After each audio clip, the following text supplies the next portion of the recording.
have a seat.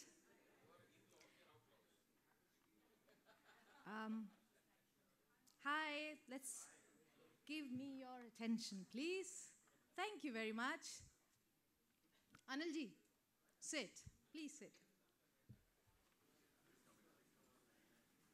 Yes, now everybody is in, so we can begin. Well, so it gives me immense pleasure to welcome you all to the first ever evening of GOAT Talks. The popular acronym stands for Greatest of All Time, and it is only accurate for the group of all-round talent of the clubmates, G-O-A-T, GOAT. Yeah, it's worth an applause, thank you. So we have a gold mine of exceptionally successful and talented people here as members at the Club Mumbai. And this is a new platform to invite a few of them to share their life experiences and wisdom with a larger group. This is to foster peer learning and also to celebrate each other and get to know them better. So let me now introduce our three speakers to you. Dr. Sanjay Arora, the founder of Suburban Diagnostics. That was lovely. A leading diagnostic center, pathology lab. You know, he's a thought leader in the diagnostics and healthcare industry. Welcome, sir. Dr. Deepak Namjoshi,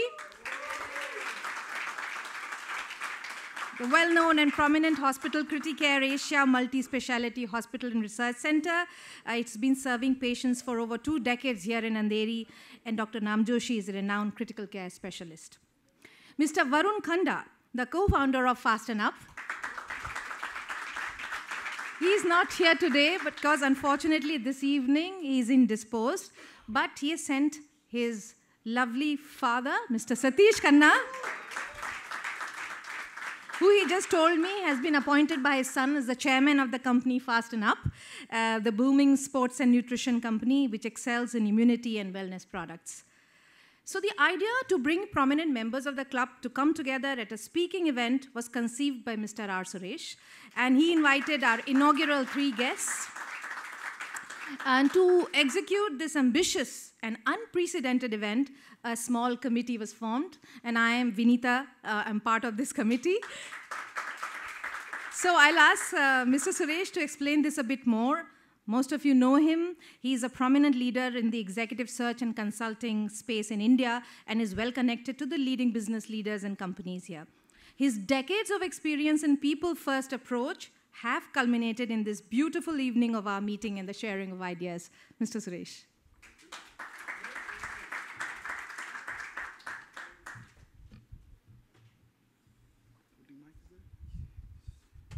Okay, I'll go here, sorry. Good evening, ladies and gentlemen. Welcome. It's a great evening. I'm so glad all of you made it. There's a lot of events going on, including cricket, including football, and I think even tennis. At Indian Wells. So all of that is behind you now, and you're here live, tuned in to some of the greatest speakers that we have. I owe it to you to give you a rationale as to why GOAT was conceived. It's, in the consulting world, we always say there are positive forces, and these positive forces have to be channelized. So I have to kind of underpin what are those positive forces which made me, mentally cook this GOAT platform. So I will take 5 to 10 minutes before I get the champions of the healthcare world that we have invited to speak to take the stage. Is that okay? Yeah, thank you. So, time starts now. Yeah, I like that. And I'm always over budgeted, so I'll finish early. So, a few things. First of all, every one of us went through some transformation in life because of the internet or because of the consumer companies, payment companies, education companies. Everything was tech, medical was tech. Everything was transformational in the world, not only in India, across the world. Everywhere, there were 2 key words which had 60% of all presentations had these words: disruption and transformation. So nobody was left behind in that. One of the most innocuous animals, goat, the bakri, That also got transformed. Everybody started talking about Federer is the GOAT, no, Djokovic is the GOAT, no, Kapil Dev is the GOAT, no, Sachin is the GOAT. There was a GOAT for cinema, there was a GOAT for sports, there was GOAT for politics, Narendra Modi is the GOAT, or whoever, Biden is the GOAT, or whatever. GOAT became in front. So I was thinking, how do we use this GOAT, the poor animal, and use it for what we go through in our midst? That was one thought. Let's park it there. The second thought was, when we all became members of this club, we negotiated for recreation, we negotiated for maybe the facilities and meeting rooms and what have you. But we never negotiated for this camaraderie which has gotten built. The bonding within the group is absolutely unprecedented as compared to any other groups. We are all members in each one of us of other groups, but this group has unique glue that binds us together. We are in the gym together, we are in the tennis courts together, we are in the swimming area together. So there's a lot of camaraderie in the group. So I was just thinking, why not use the acronym GOAT and say, this is a group of all-round talent. And mind you, the talent is mind-boggling. Did you realize there are 20 doctors in the group? All specialists? God forbid, we don't use them. Let us only hold them as friends. We keep them at a distance, But there are doctors. There are entrepreneurs. There are entrepreneurs who are managing balance sheets, or professional managing directors, or professional people managing balance sheets of $20 billion. This is the group. All the way from startup. Today, startup and mid-size and large size and service industry and banking, of course. And I mean, we have consulting, by the way, and we have a fabric which is microcosm of the elite India. Still not the rural India. Elite India. So I thought, why not bring GOAT? Why not bring all the talent? All of them get a chance. This is a peer group. This is hierarchy-less, command-less. It's everyone is everyone else. You put the hand around the shoulder, everyone is a friend. Just because the three of them got picked up for the first inaugural shootout today doesn't mean that there is some hierarchy cooking up. How did we hit upon healthcare? Unfortunately, I was going through a medical emergency at home.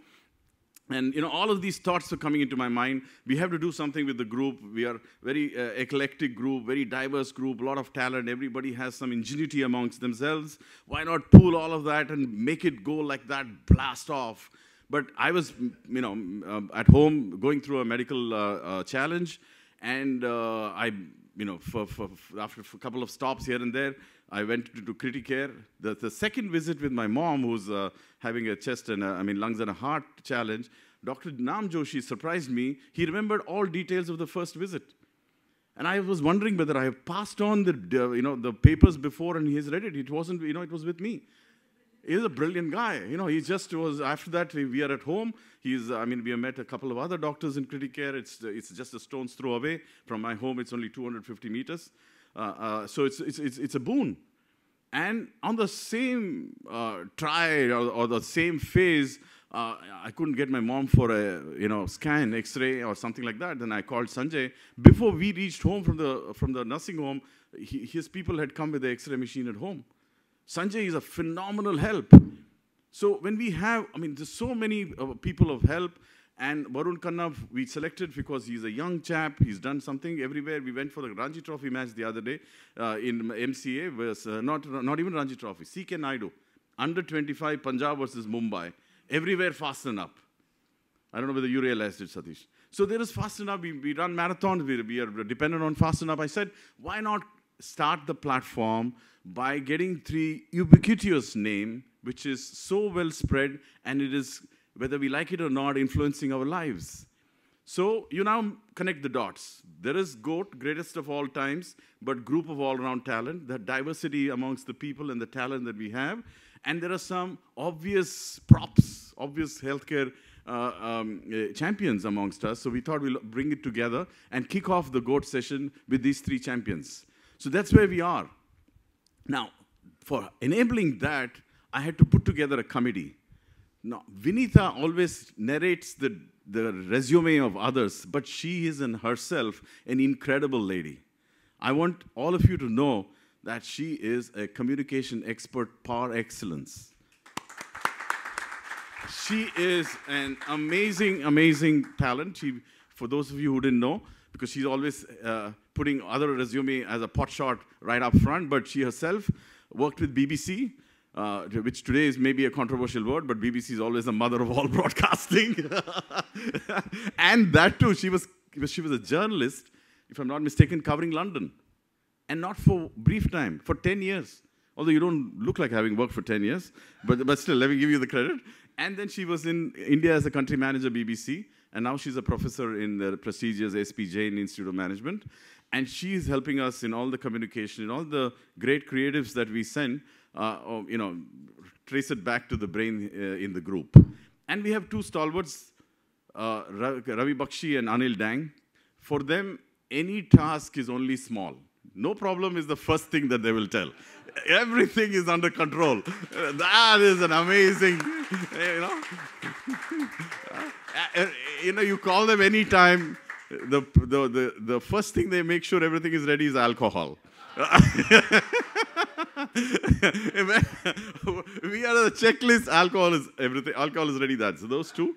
And two ingenious entrepreneurs we roped into the committee. That is Lalit, Vashisht, excellent guy.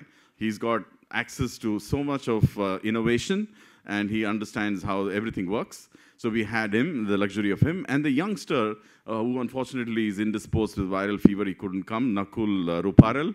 He's an angel investor, he's a VC investor, he's a founder. He's got a pet food company which he's running.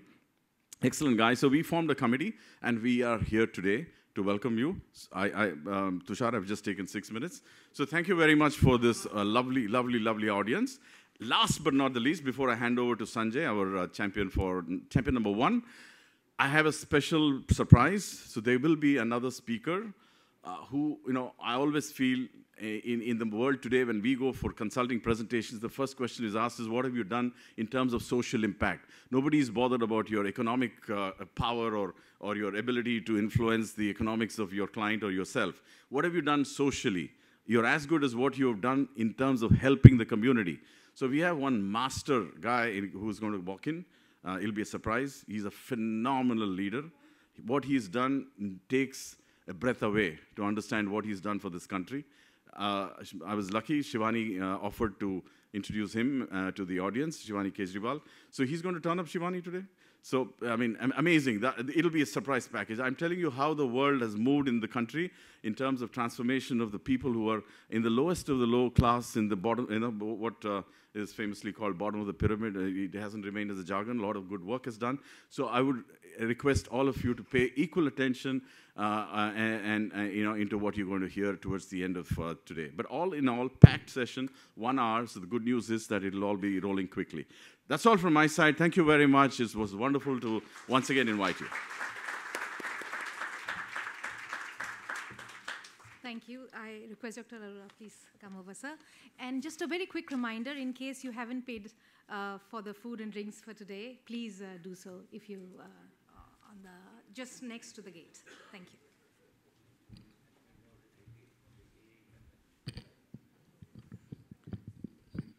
Good evening. Suresh, first of all, thank you. Big hand to Suresh again, I think. Thank you so much for asking me to be here today. Thank you to the club, and thank you all of you for taking time out on a Sunday evening. I know it's not easy with the traffic outside, but I'm truly overwhelmed with the kind of response I saw on the group. Let me start by saying, public speaking can be very intimidating, very daunting. And, I took speech therapy for many years because I had a big problem with stammering. I still stammer sometimes, but I did that. And when Suresh reached out to me and I said, of course, I'm very happy to come and speak. I landed this afternoon from Jodhpur, but I wanted to be here today, to share. And the idea is to share my mistakes, share, things that have worked for me, things that have not worked for me. And I think the best way is that if people can learn from somebody else's experience, they don't have to make the same mistakes in this way. And that's the journey that I'm going to try and cover. I had budgeted for a slightly longer time, but I'll try and wrap it up as quickly as possible. But if I'm overshooting, please, please do stop me. So this, I have some dear friends who have been with me for many years. And, when I started my career as a pathologist, it was not my first choice. Let me put it that way. I wanted to be a surgeon. And I was very good at surgery. I used to assist in my second year of medical college, and during internship, I was managing the OPD independently. I was, doing all crazy kind of stuff. But I didn't get, as we would call it, the unit of your choice. I didn't get the right teacher. So they said, don't take surgery, you should take something else. And I ended up doing pathology. Surgery was also, has a lot more prestige associated with it, unlike, pathology in that sense. So the moral of this slide, and I'll tell you, I'll talk about it, is that it does not matter where you start. All matters is where you end and what you do with that journey. So when we started pathology, many friends used to come up and call me stools. And stools is basically, what is a pathologist? Pathologist is somebody who sits on a stool and examines sample of a stool under a microscope. That's what pathology is. So I said, okay, cut to 30 years now, and many of those friends still affectionately call me stools, but I'm thinking with a lot more endearment now, So, and this is the journey of when I started off 30 years ago, when being called stools, to what I've done over the last 30 years. So when I, finished my pathology at JJ Hospital, I always wanted to study. I still want to study, and I think that's something which I would like all of you to, because we are students for life. We have people like Mr. Satish Khanna, and we can learn so much from people like him. So I think life is just a continuous opportunity to learn. So after I finished my residency, I went to the US, and I trained under the world-famous pathologist in Henry Ford Hospital. And she said, Sanjay, you come. Don't worry about it. And I will not charge you anything. My only request is that you buy the microscope of my choice. Because only then will you be able to practice the skills that you have learned with me.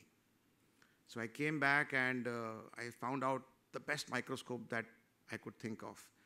And I remember the microscope this one which is shown in the image, was not available in Mumbai at that time. I'm talking about 1993, 94. So I took a Asiad bus. Some of you may remember, between Mumbai and Pune, and that's all I could afford. So I took that Asiad bus, went to Pune, saw the microscope, came back, and I told my family, it costs 1.75 lakhs. The biggest investment I made when I started Suburban Diagnostics was this microscope. But as everybody knows, it's actually, like as people call it, my mashuka, my girlfriend, whatever, that I take 15 minutes to clean the microscope, make sure it's well maintained, and it's still with me. So the only things that have not changed in the last 30 years is me and the microscope. Rest everything else has changed. So I think if you truly are attached to something, maintenance does pay. But the story doesn't end out here. So about 5 years ago, my younger daughter decided to follow in my footsteps, and she wanted to become a pathologist. She's now finishing a residency at Tata Hospital. She's there at the corner at the back. So the day she got selected into MD pathology at Tata Hospital, I picked up this microscope, which is the love of my life, literally, and I came and I said, this is yours. So it's like an heirloom, which is passed on to the next generation, and which I'm sure will be put to much better use, because she's way smarter than I ever was. So when I started Suburban Diagnostics at that time, and I want to say that, the lesson here is dynamics of customer behavior, how they change.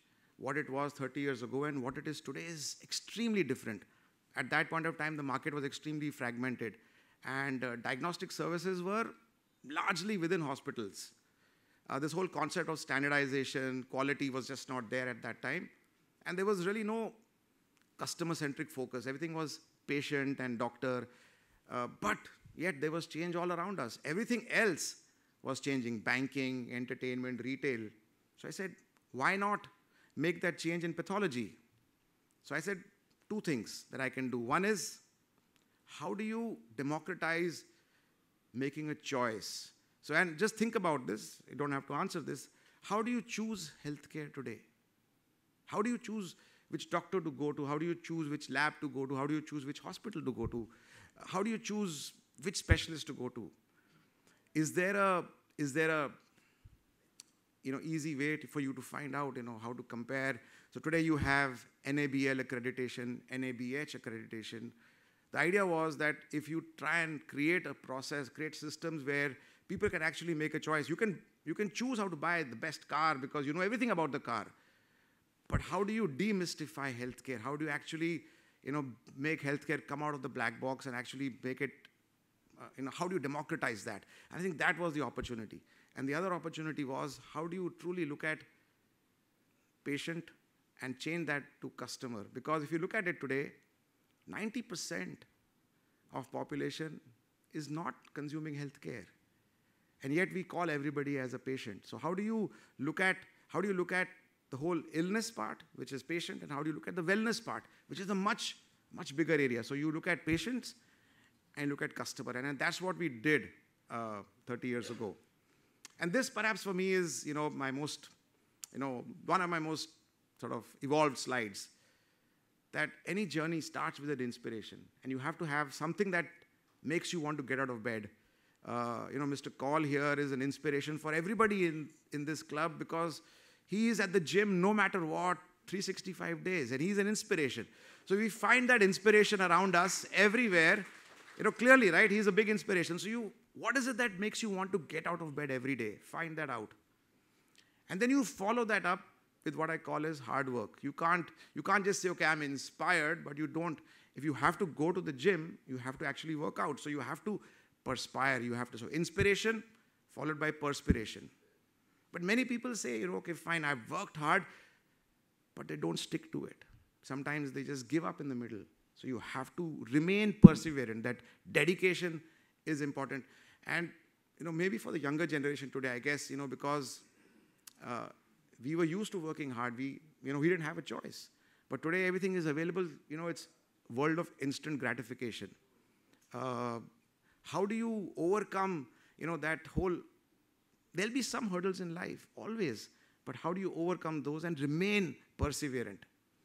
But if you just continue in that journey, there has to be some change. So you have to keep innovating. So there is inspiration, there is perspiration, hard work, there is dedication, but there also has to be some innovation. You have to keep evolving yourself. You can't just say, okay, I'll stick to that same, philosophy, one size fits all. No, it's not going to. So you have to keep innovating yourself, rediscovering yourself.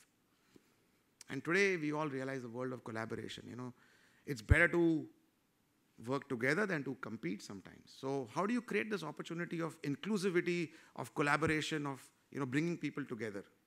And when you do all this, you will definitely get an opportunity of celebration. So don't forget that. I think it's very important that you bring this element of celebration in your life in every small way. I think I learned that very late. I think my kids have seen me, they're 28 and 26. They have seen me through the entire life, very little celebration. And that's a mistake that I made. That I didn't celebrate as much as I should have. So again, I'm telling you that find ways, because every time you celebrate, you will start the cycle of inspiration again. So this cycle is an ongoing process. So start with inspiration, end with inspiration. So this is how we started. And that's not a photoshopped image. It's actually hair, real hair. No gimmickry here. So Anju, my wife, and I, started this lab in a small place of about 800 square feet. And, I'm so proud with this refurbished equipment that I got from Germany. And it was in such bad condition that I had to actually learn how to repair the machine. And that gave me the opportunity of actually getting my hands dirty. And I'll talk about that. And between Anju and me, we managed the entire organization. We had no prior experience of running an enterprise. And, the first 10 years was actually a great learning opportunity for us. But this is what happened, over the last 28 years. So, what was a small 400 square feet lab, today we have a 13,000 square foot lab. We occupied about 800 square feet. We occupy over 100,000 square feet today, and, so on and so forth. So, but the moral of the story here is, as the equipment becomes bigger, you lose hair, I guess, So, so although my son-in-law Bhavin is here, and he says, Dad, you look younger today than you did earlier. So I think, maybe less hair also helps sometimes. So, but that's what it is, that you start, it's not from where you start, it's where you end again. The first day when we started Suburban Diagnostics, I remember it was a Sunday. And the night before, we had put signboards because we didn't get prime location. So we were inside, if you know Sundarvan complex, where, you have Link Road on one side and the Lokhandwala Road on the other side. So we were right in the middle of that. So we put signages. And next day morning, when we come on the day of the launch, the signboards have been stolen. Overnight. So that is how we started. But, I think there's no better way to learn from adversity, I guess, And nobody came because they were happy that we started a lab. So remember one thing. There'll be very few people who are genuinely happy for your success. Find those people. Because if people talk about your success in front of you, I think it's more a facade. So find those true, genuine people who genuinely are happy for your success. Because I could make out at that time, people came not because they were, happy that I started a lab, but, oh, what equipment has he put? What is he doing? It's more to check out the competition. Most of the equipment that I purchased in the first year just broke down. So I think it's so important that you, like I said, maintenance. So the only thing that remained was the microscope. Had I paid that much attention on the other equipment, perhaps it would not have, broken down. And that equipment breakdown led to my own health breakdown. So second year of starting Suburban, I had fever for 5 months. And Anju and I could not figure out. Anju was pregnant with our second child. She had to manage the lab. She had to manage me. She had to manage, so many things. And I remember in October of 1995, 4.5 months of undiagnosed fever, I went to my teacher, Dr. Tempton Udwadia, recently passed away. And Anju and I went to him and said that, this is what my situation is. He's saying, I'm going to give you 2 more weeks of treatment, and if your fever does not come down, I'll cut you open. So Anju said, sir, but I'm delivering in 3 weeks' time.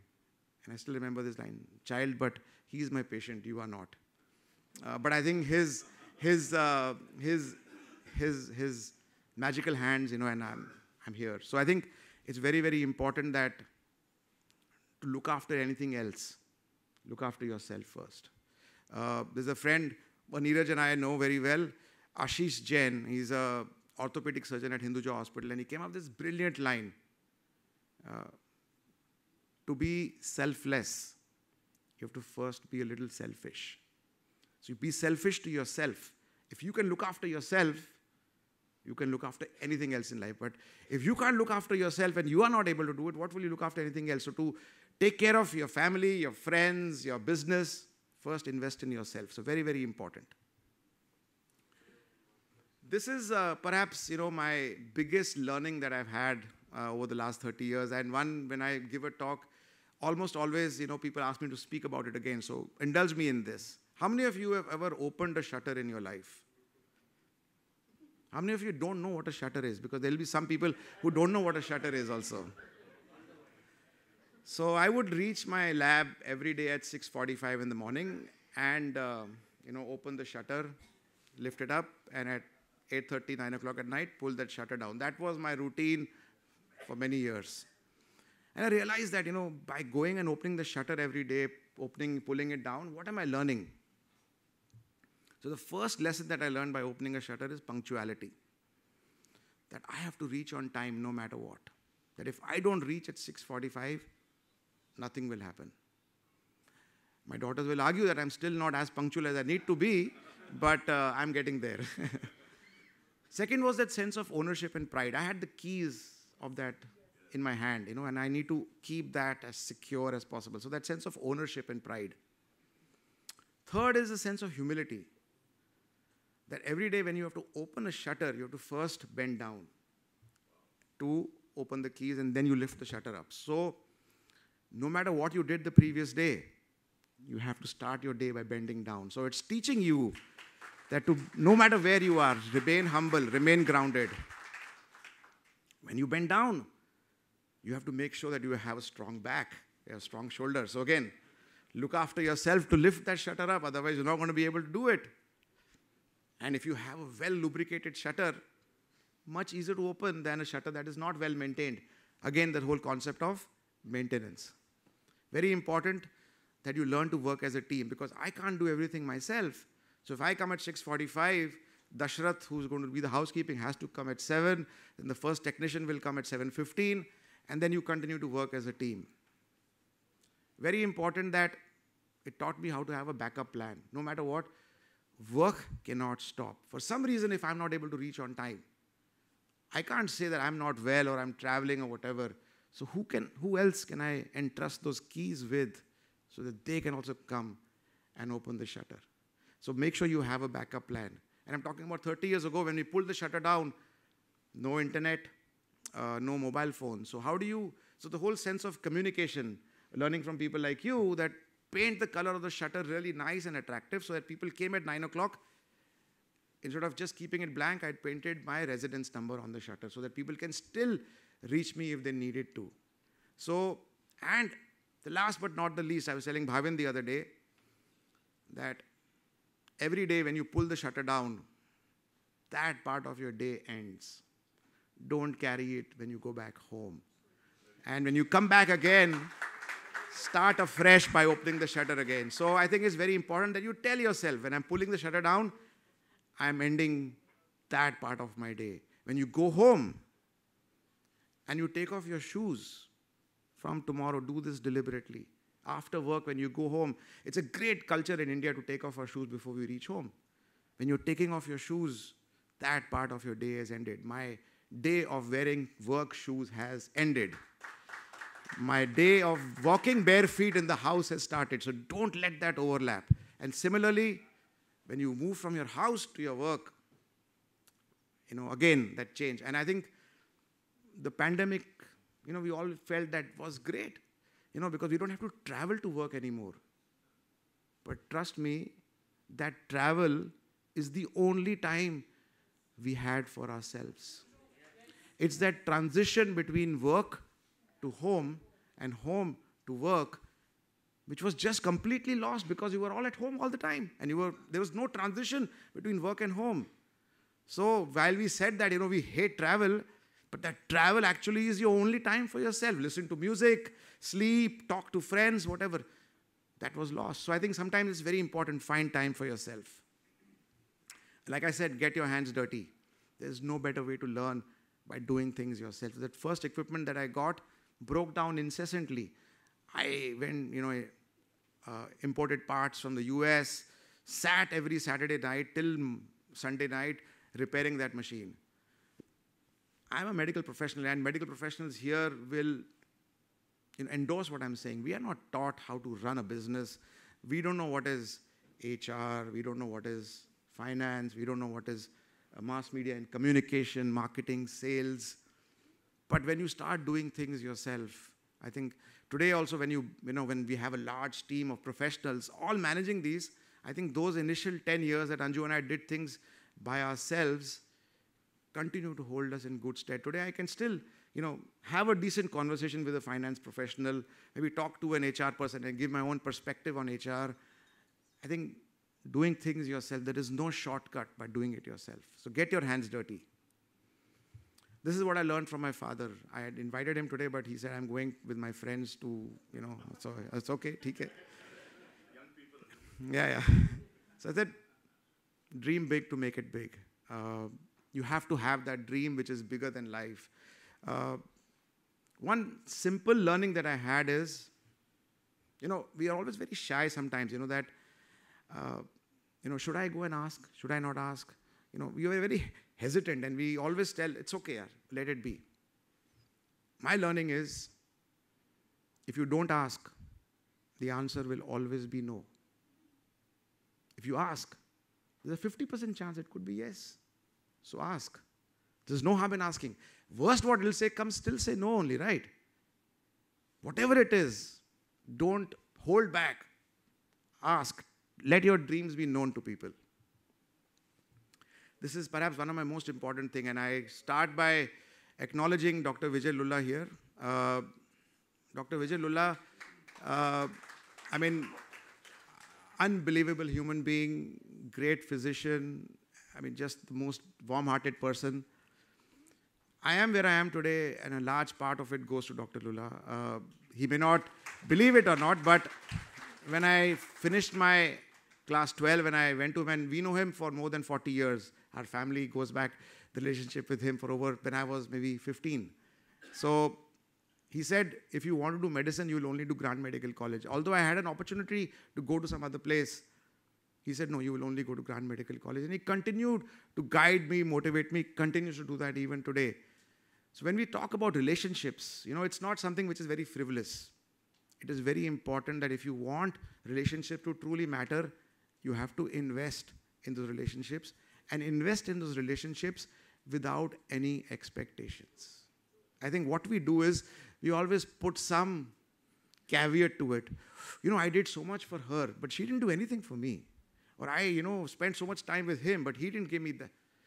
Don't do that. Please have no expectations. When you start having expectations in relationships, it just doesn't work. Again, my dear friend here, Dr. Neeraj Vora,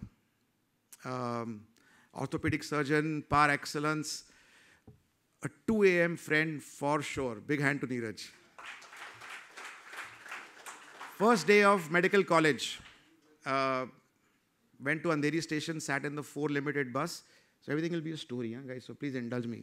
Sat in the 4 limited bus. I didn't know how to go to JJ Hospital, where it was. He told me go to JJ Hospital, but he didn't send me his Merc at that time. He just said, go to JJ Hospital and get admitted there. So I take 4 limited bus, reached 1 hour, 20 minutes later outside JJ Hospital, walk into the campus, completely lost. There Neeraj is. Tu fresher hai na? I said, हाँ. लगता है देखो कुछ नहीं पता किधर करने का कुछ भी से नहीं पता चल.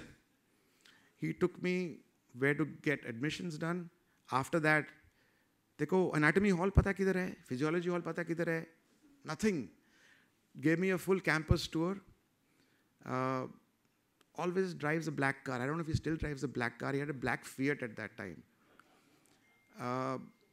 I didn't know Harbour Line existed at that time. I only knew Western Line, So I would take a bus 251 from my house to Andheri station and take a train to Grant Road station. Time it, because Neeraj lived in Malabar Hill at that time.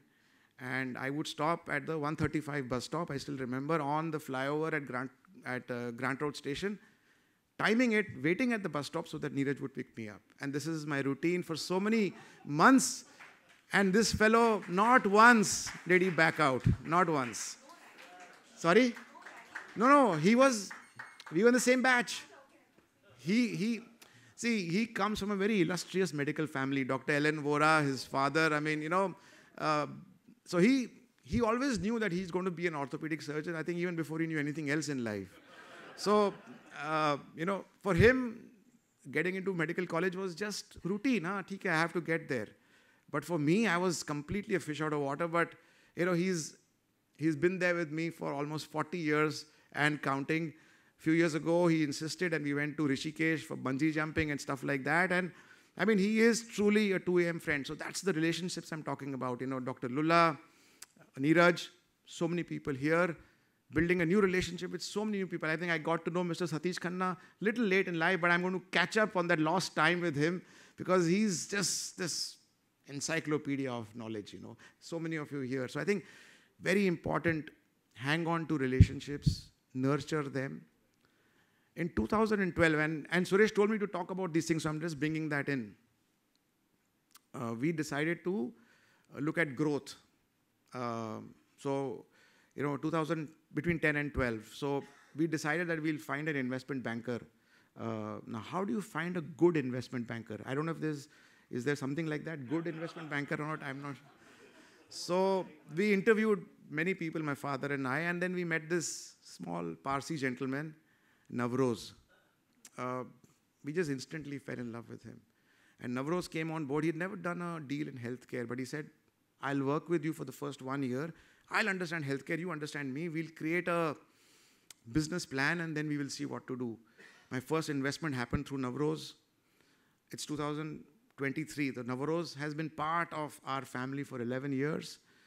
The exit transaction, though headed by a large investment bank, was still managed internally by Navroz. Navroz is now an advisor to a family office. Navroz is my, go-to person. So again, it's the importance of these relationships that are important, so important. 2 words that I don't like: employee, I hate that word. Teammate, colleague, whatever else. I don't like the word employee, and I don't like the term vendor. So people who work with you, channel partners, business partners, whatever, a lot of that, so many business partners have given me what I am today. So much of information about competition. You're having a shortage of staff, you tell one of your channel partners, they'll find somebody for you. It's a small thing. They come in. So there was this one channel partner called Jignesh, and he was working with Roche Diagnostics. Left Roche Diagnostics and joined another company. And suddenly I just didn't meet Jignesh for many months. One day Jignesh calls me and says, Dr. Arora, can I come and meet you? I said, क्या हो गया Jignesh? He said, sir, बस मेरे को आपके साथ coffee पीनी है. I said, come Jignesh. And he was, very, very upset. I said, क्या हो गया Jignesh? He said, for the last 6 months, मैंने आपसे पूछा नहीं, but I left Roche and I joined this other company. But I have not learned anything in life. So today I have come, so I'm a very hard taskmaster. I would always make Jignesh sweat when he came to my room.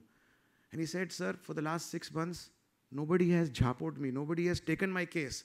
And I haven't learned anything. I have come today for you to just fire me. I said, Abhinya, this is the end of relationships where somebody comes to be jabbed by you. So that's how, if you just invest and nurture those relationships selflessly, it comes back to you. Doing things yourself and getting things done, big difference. We all feel, I am good at it, I'll do it myself, but that will limit your success. Your success happens when you learn to get things done from people. I think that's the art of it. So always make sure that you find people who are better than you. I feel insecure. If I find somebody who's better than me, my importance will go down. Absolutely not. The only way for you to grow is if you have people who push you up. And the only way if you will be pushed up is you invest in people who are better than you. So whatever it is, your finance person should be better than you, your HR person should be better than you, your technical person. So today, I was the only pathologist for the first 12, 13 years. Today, in Suburban, we have over 50 pathologists. At Dr. Lal, we have about 300 pathologists. So a group of 400 pathologists today. Dr. Lal and I are still there. And our importance has not gone down at all. But we've got people who are far better than us in certain areas of pathology. But when collectively, they still need our expertise. So don't be afraid of, take time, but find people and build people who are better than you. When you start an organization and you're very small, every input that you get is within your head. So all these departments that I spoke about, there are no layers, right? Because you are everything. So you're just saying customer calls, one department to the other is different functions in your head.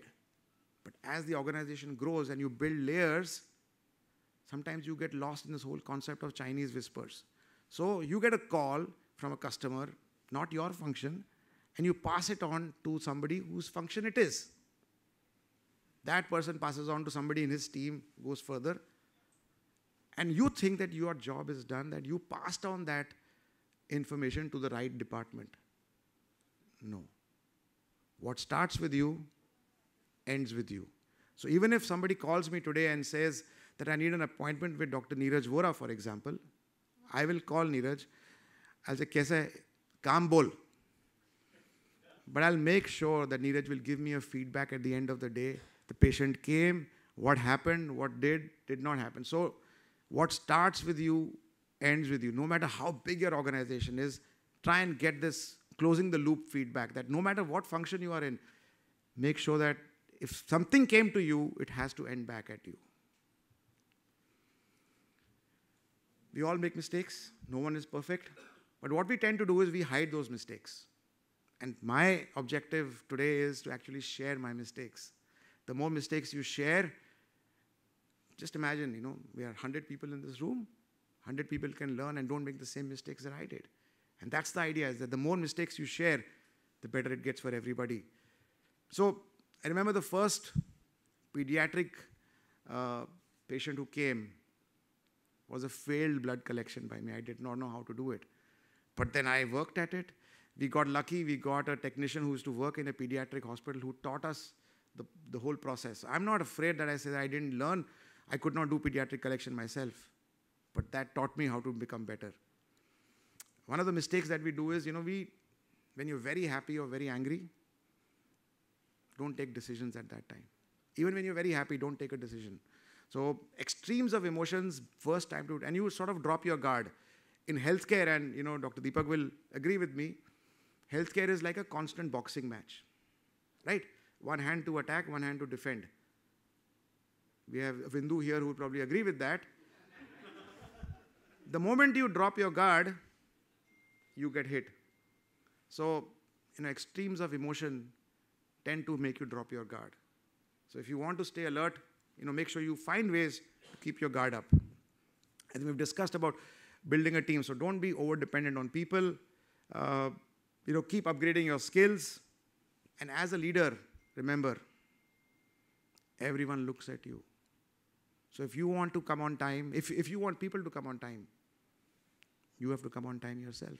If you want people to dress in a particular way, you have to dress in a particular way. So whatever you want people to do, do it yourself. Because everybody is looking at you. You are setting the example. And those are the lessons in leadership that I learned. Appreciate people generously. Something which I just did not do. I was always finding mistakes. Yes, everybody will make mistakes. But I'm sure there are enough good things that are happening around us. So my dad's elder brother, whenever I talk to him, he's 93. He'll tell me, Sanjay, kuch achhi khabar suna. That's all he would say. So we have this now in Suburban, aaj ki achhi khabar. We start every day with something good. So find ways to start your day with a positive way. Appreciate people genuinely. So important to find ways to appreciate. Now, please tell me if I'm just about, I'm worried about Dr. Namjoshi's next appointment he has. Okay. He said he has an engagement elsewhere. Okay. 2 minutes, 1 minute? Yeah, you take time. Okay.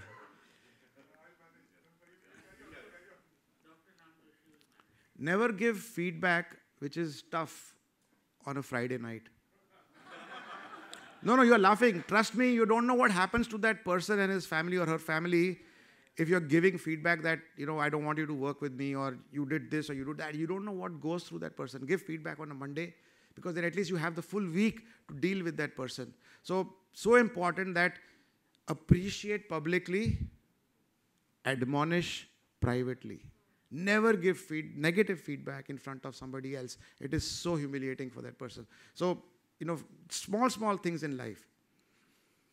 Exceed the brief is the value that we follow as Suburban. That the difference between ordinary and extraordinary is that little bit extra. So what is it that you can do in your life that is a little bit extra? And that's what I call exceed the brief. So for example, the wall. What's the brief of a wall?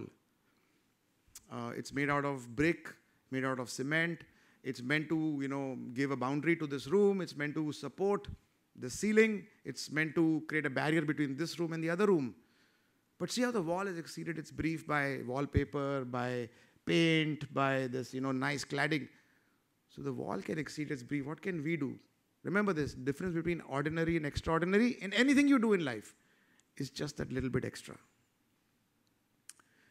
we learned this whole concept of innovation or backward integration. We built a paramedical skilling college, which is called Scope. My older daughter is running that now. She and my father run what we call as Skilling College of Paramedical Education. For every doctor, you need 9 paramedical staff. Right, Dr. Deepak? Dr. Lula? 9 paramedical staff. So that's the opportunity we seek today. So how do you create backward integration? That as we were growing Suburban, we needed a skilled pool of resources, that is human resource. So we built our own skilling college so that we had a plug-and-play model. And today, Scope is able to provide this to all faculties of healthcare. Since we are talking about healthcare, nobody wants to choose healthcare, right? Nobody wants healthcare. Nobody says on a Monday morning that, instead of going, I'd rather go to a, hospital than to go to a mall. I'd rather, not watch a movie, but I'll go and do a health checkup. Nobody does that. So I think it's very important as healthcare professionals, we realize that nobody comes to us because they want to come to us. Everybody comes to us because they have to come to us. Just that mere acknowledgement that I know why you are here is enough to make 50% of the anxiety go away from patients. I know why you're here. And the objective is, how do you convert that have to a want to? It's only by the way in which you, indulge and interact with people. Last few slides. Like I said, you can't pour from an empty cup. If you need to give something to people, you need to first fill your life. You need to fill your cup. So make sure your life is filled as its great all-round talent. So find a hobby, whether it's sports, it's music, it's reading, it's traveling, cooking. I do a lot of these things. This is all, so I cook breakfast every Sunday. I go cycling. I'm an aspiring DJ, a photographer. Fill your life. So important that, fill your own life so that then you can share it with people. And this is one of my opportunities of, the role in society of giving back. Find ways to give back to society, because we all live such a blessed, cherished life. Find any way to give back to society. If you don't evolve, you will dissolve. So this is the way Suburban Diagnostics evolved from when we did not have the liberty of a graphic designer, so to say. This black and white logo was designed by Anju and me.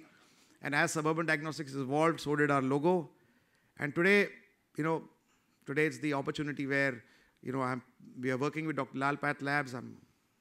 Large canvas across the country. The idea is to, how do you make a difference to health outcomes in this country? While we have business indices, every hospital will have, growth numbers, EBITDA, PAT, this cost, that cost. But what healthcare has unique is health indices.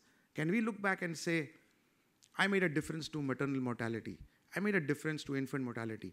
I made a difference to antibiotic resistance. Besides looking at your financial indices, I think the unique opportunity of healthcare is, what can we do to make a difference to health indices? And that's the opportunity that I have today.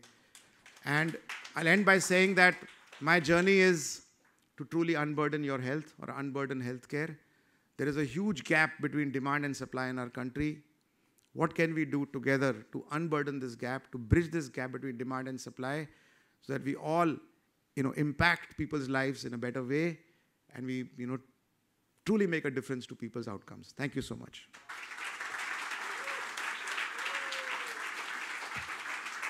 Wow. Thank you.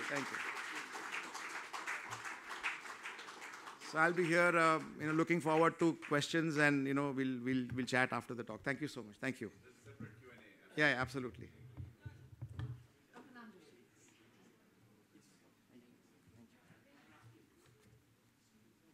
Where are you going to start, advising the NDAs? There's a Q&A.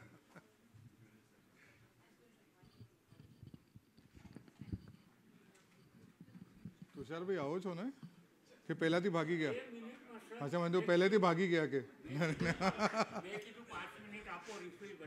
I know you need a big drink. Good evening, everybody.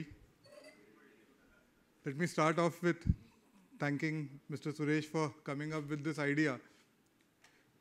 when he called me up, I was a little surprised in this August club to be the opening batsman to play this match. I thought there were many more deserving, but I think he clarified during his talk why he selected healthcare because of going through a health issue during those times. So before I start my journey of Criticare, I'll first take you to Namjoshi ki Duniya, because that Namjoshi ki Duniya would tell you Aaj ke Namjoshi ki Duniya. Okay. And then the story will become relevant. So, born to a middle-class Maharashtrian family, both parents working. We were not poor, we were well-to-do as per the times, both parents earning. So, father in a bank job as a stenographer, mother working as a senior clerk in rationing office. Dad used to get an income of 10,000 rupees and mom used to get an income of 4,500 rupees. That's when they retired. Earlier was lesser. We always used to wonder, both do almost similar kind of work, but just working in a bank fetches you double the money. Okay. And in the story, the other important character of life was my grandfather, who was a strict control guy who wanted to guide his family through difficult situations and see to it that we were a well-organized family as per those times. And the fifth character was my sister, 2 years elder to me. So this is how life started in a one-bedroom hall kitchen. Father used to work initially for Reserve Bank and then went over to IDBI. Now, one of the greatest skills which was always discussed in a house by virtue of my father being a stenographer was the typing speed and shorthand. Okay, so one of the biggest indicators of talent for my father was if I could pick up shorthand quickly. So at the speed at which you could speak, if you could write it, okay, there's nothing better to achieve. And if your typing speed was good, then I think you have achieved everything. You become whatever, doctor, engineer. There were only two choices at that time, doctor, engineer. So whatever you become, but if you knew shorthand and typist, I think you are set in life. So we started off with that concept. That was the ambition to have a good typing speed and to have a good shorthand speed. Now, going through this middle class is a journey, different journey by itself. With limited resources and a grandfather who felt that financial security is one of the most important things in life, and he's striving endlessly to achieve that. He achieved that via cutting down majority of our needs to bare minimums. So he thought that that's the best way. You don't spend on paraphernalia, so family will be more secure. So I remember as a child when the electricity charges went up a little higher and electricity bills started climbing up. My grandfather compared the electricity charges versus the gas charges. And he concluded using cooking gas was cheaper than using electricity. So cut to our morning baths. From an electric geyser, we started heating a big vessel of water, make it boiling hot, then put it in the bucket, add cold water to it, and we saved money. Okay. So I remember when I was in 5th grade, my grandfather expected us to have all the intelligence and independence of an adult. So 5th grade, I was sent to the bank, and we had fixed deposits at that time when TDS was not deducted. So fixed deposits were divided into 10,000 rupees, 15,000 rupees, because if you exceeded that, then TDS was deducted, and which somehow my grandfather was not very happy with. So we kept those deposits in 10,000, 15,000 rupees, and the interest used to be 182 rupees 25 paise. Now, invariably, the bank used to credit 182 rupees, and after 4 months, 183 rupees. So now my grandfather was upset with this. So I was sent to the bank. I barely came up above the counter of the bank, and I would ask them, okay, where's that 25 paise? So they would give me some explanation which I would partially understand, go back. Grandfather was not satisfied. How can you be such an idiot? They'll tell you anything. It's our hard-earned money. It's not a question of 25 paise. It's a question of, this is something which they promised. Go back. So back to the bank. Okay. Again, I would go and argue with them 25 paise. They would say, no, it will be adjusted. Ultimately, you will get the same amount of money, but instead of 25 paise, we are rounding it off. Go back to grandfather, again unhappy. Go and meet the manager. So imagine a 10-year-old going to the bank manager and arguing with him about 25 paise. But that showed me the importance of finances from that early age. These were a few anecdotal evidences which perhaps helped me to shape up what eventually I had to become. So most of the housework was to be done by children in terms of if the tap was leaking, my grandfather expected me to open the tap, put the new visor inside, and see to it that it doesn't leak. And we had a toolbox. We had 3 types of hammer, the lighter one, the medium size one, and the heavy one. So he would tell to get a hammer and pick up a hammer. Do you know what job we are doing? This is not the hammer for this job. Like, don't work like in Marathi I would tell you like a sangkamya. Okay, so somebody who just takes instructions and follows instructions. So he expected me to be, this is before 10 years old also. Okay, so he expected me to change the flush tanks, the water ball cock mechanism, okay, before I was 10. He had a neurological problem. I'm coming to all that, why I was being pushed into everything. Dad working, grandfather had a neurological problem by which he used to tremble while walking and all. So it was not very easy for him to go down and go to the banks and do all the job of changing the visors. And also I was his assistant doing all the jobs. Dad was busy in office. So all this was learned, that you can't be a sankamya and you have to be a thinker and you have to look around everywhere. After both of us came from school, both me and my sister were expected to have our lunch on our own and then clean up everything.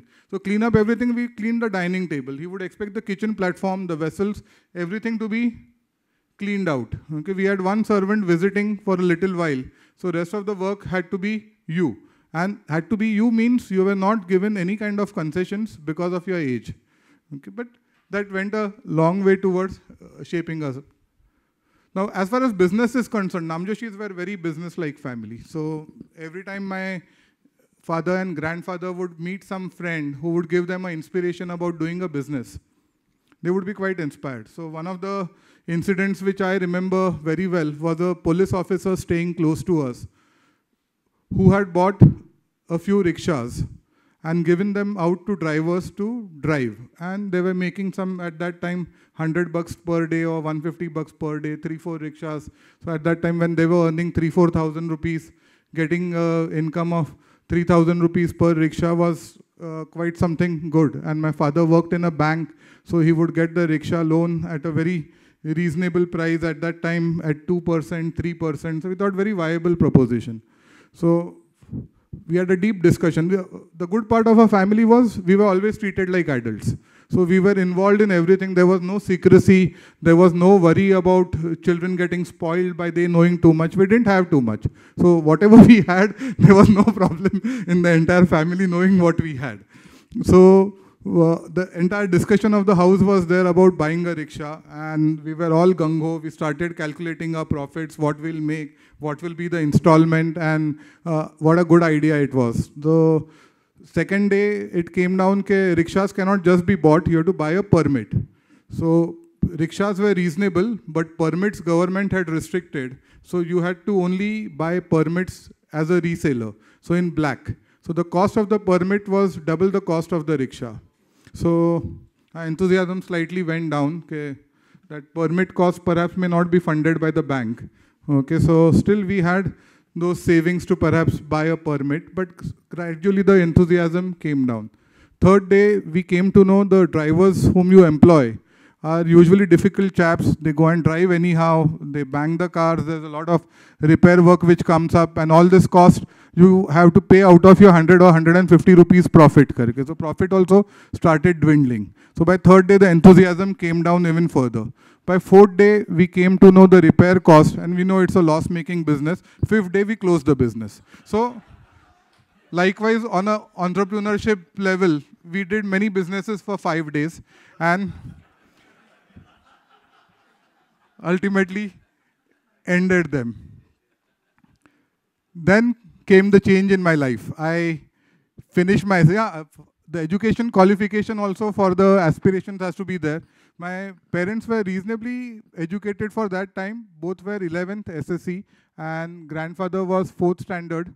Okay, because in villages at that time, only primary school was there. So he could study till 4th standard, but he was a man with intelligence. So though he was educated only till 4th standard, could speak multiple languages, could carry on all his activities in a very accomplished manner, had a lot of financial sense, everything. And for those times, we were reasonably okay education-wise and aspired to be in line with education. But father always felt that apart from education, there should be some fine art which you should be learning. So he always wanted me to pick up some kind of a musical instrument and perhaps learn it in a better way. So he was insistent on me learning tabla, and soon he realized I am the Badshah of tabla. Only the wrong Badshah, I was the Aurangzeb of tabla. Oh, okay, so they put in a lot of effort. We were a very tightly knit, very warm family, lived everything together. Today what serials try and show you, we lived that life. We had great family, great parents who gave us their learning in a different sort of way, not very aspirational. As I told you, if electricity goes up, use the cooking gas. So that was our ambition. Okay, so after I finished my SSC, to have some pocket money of my own so that I don't have to really answer parents and I can be on my own, I started teaching in classes, okay, and started earning a bit of money. At that time, they used to pay you around 20 rupees per hour for teaching, and vacations used to be teaching students and paper checking.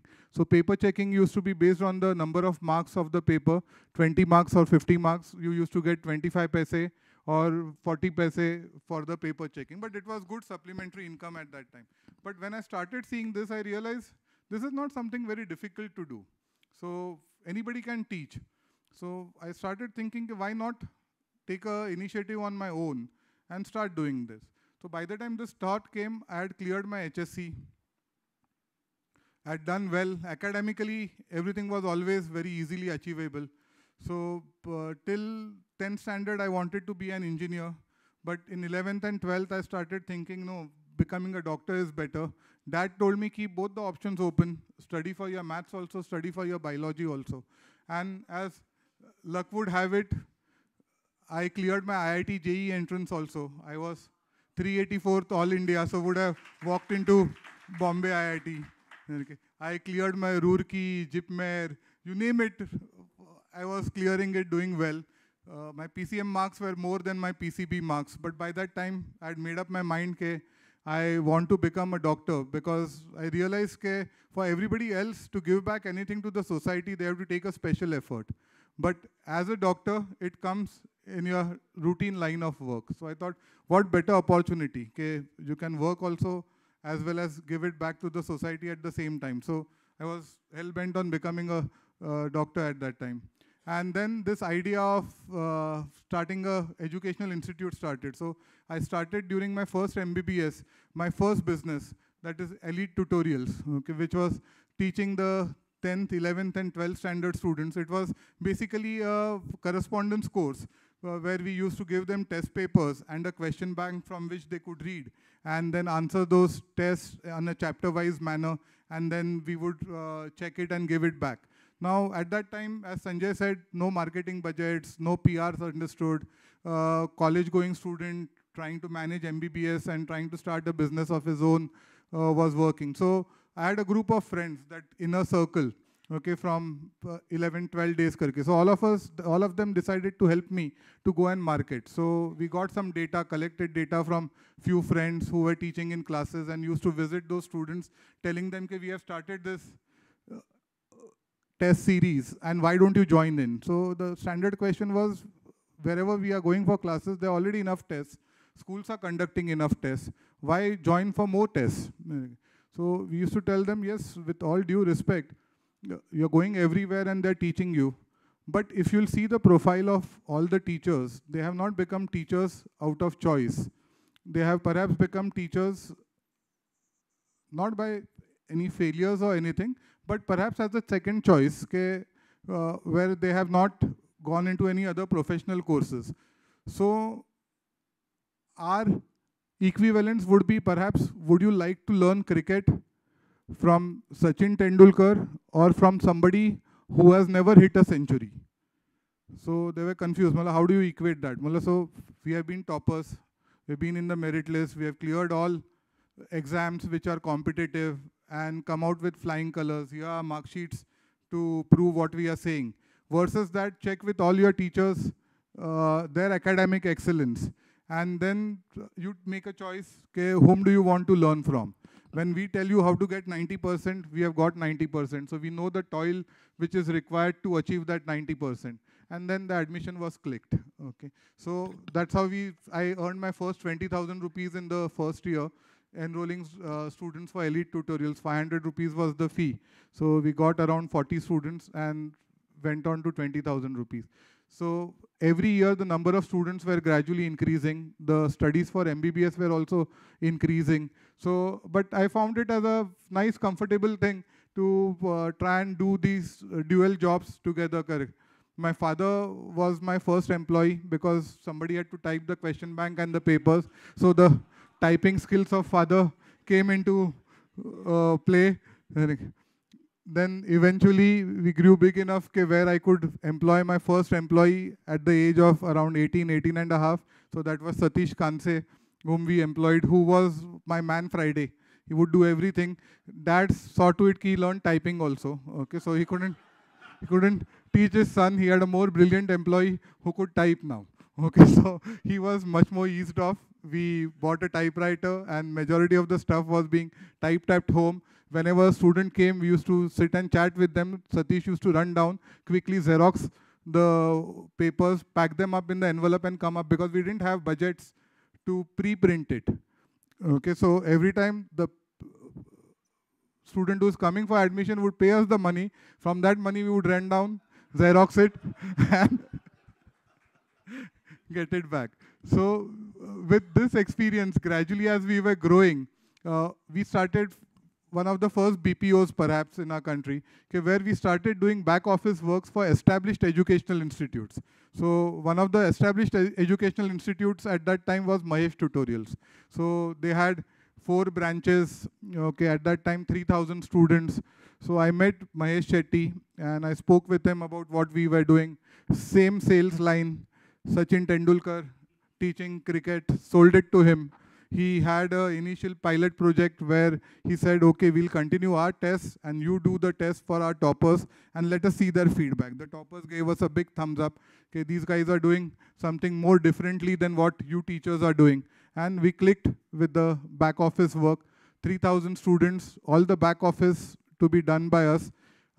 Challenge because our workforce had to suddenly increase to 300 teachers. We decided to enroll board examiners at that time because that was one of our USP which we spoke about. Your papers, especially the prelims, will be moderated by the moderators of the board, the way the board exams are actually conducted.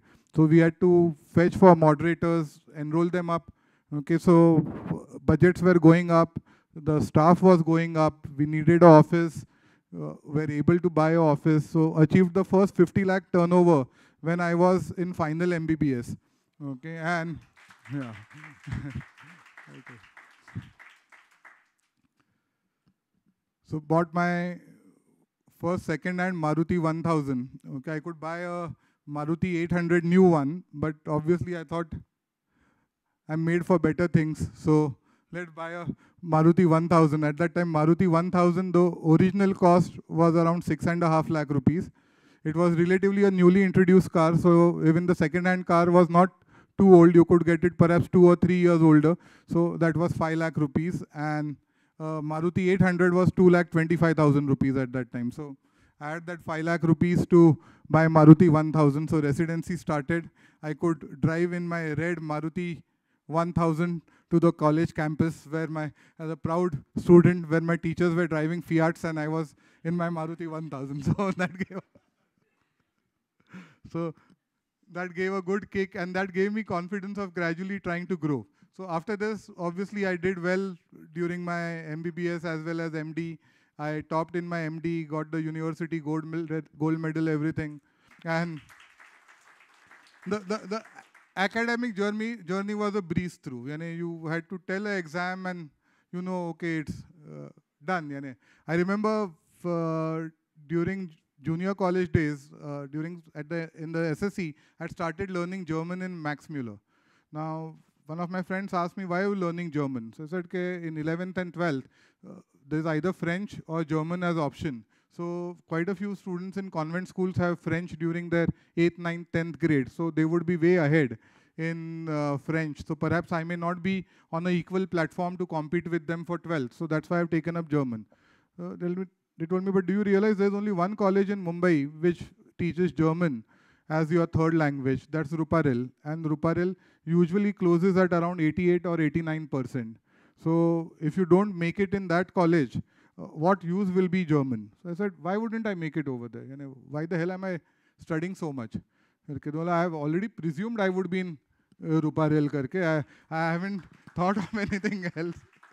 So at that time, during admission times also, you used to collect forms of 3-4 colleges and fill up those forms. My dad was, as usual, charged up, help my son, which all college, Bhavans, Parla, Ruparel, Ruya. So I said, Dad, why are you wasting time and money? Okay, let's fill up Ruparel. If we don't get Ruparel, then we'll see. So he told me, no, later on you cannot fill up the form. No, but wait for the results. I'm quite confident I've done well, and we would get into Ruparel. So I only filled up Ruparel form, I only learned German, and I only went to Ruparel.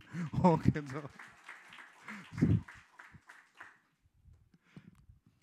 so from this journey, after MD, Elite continued. And when parents used to come for admissions,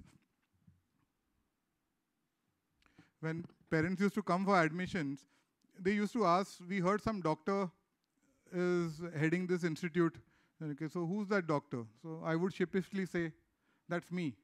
Okay, so the next question used to be, you're a doctor, practice nahi chalti hai. ये सब काम क्यों कर रहे हो? You are stereotyped. Once you are educated, you are stereotyped. Okay. You have honed one skill, you can't deviate anywhere else. So with those questions coming very frequently, I started getting a little disturbed. Okay. After being so well educated, why do I have to always keep on explaining? Okay, this is something which I started much before I became a doctor. And I'm fairly good in what I'm doing. By that time, those employee strength had gotten up to 400 and all during the initial doctor days. So, but eventually I thought I'll have to make a choice because somewhere mentally I'm not comfortable.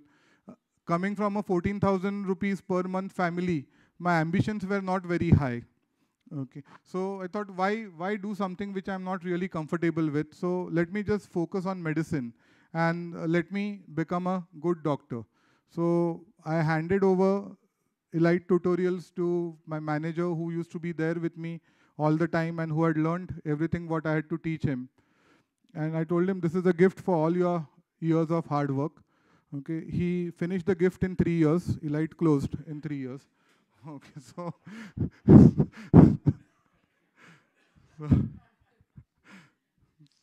so these things happened. By that time, I started practice. Now, during those times, doctors during their first visit used to charge 200 rupees. And a follow-up visit used to be 100 rupees. Okay. Now, I had made 50 lakhs. Okay, as my annual turnover. And then to charge somebody 200 rupees. So initial practice started off on a complimentary basis. Then a few friends started telling me, if you do this way, nobody will value you. Well, nahi, but I'm made for higher things. Why 200 rupees ke liye? Kya paisa lene ka hai karke? But eventually got convinced that if I have to really establish myself as a professional, I'll have to follow the rules of the profession. So started practicing that way. Then joined a hospital as a junior consultant in Andheri East Holy Spirit. There used to be huge OPDs over there.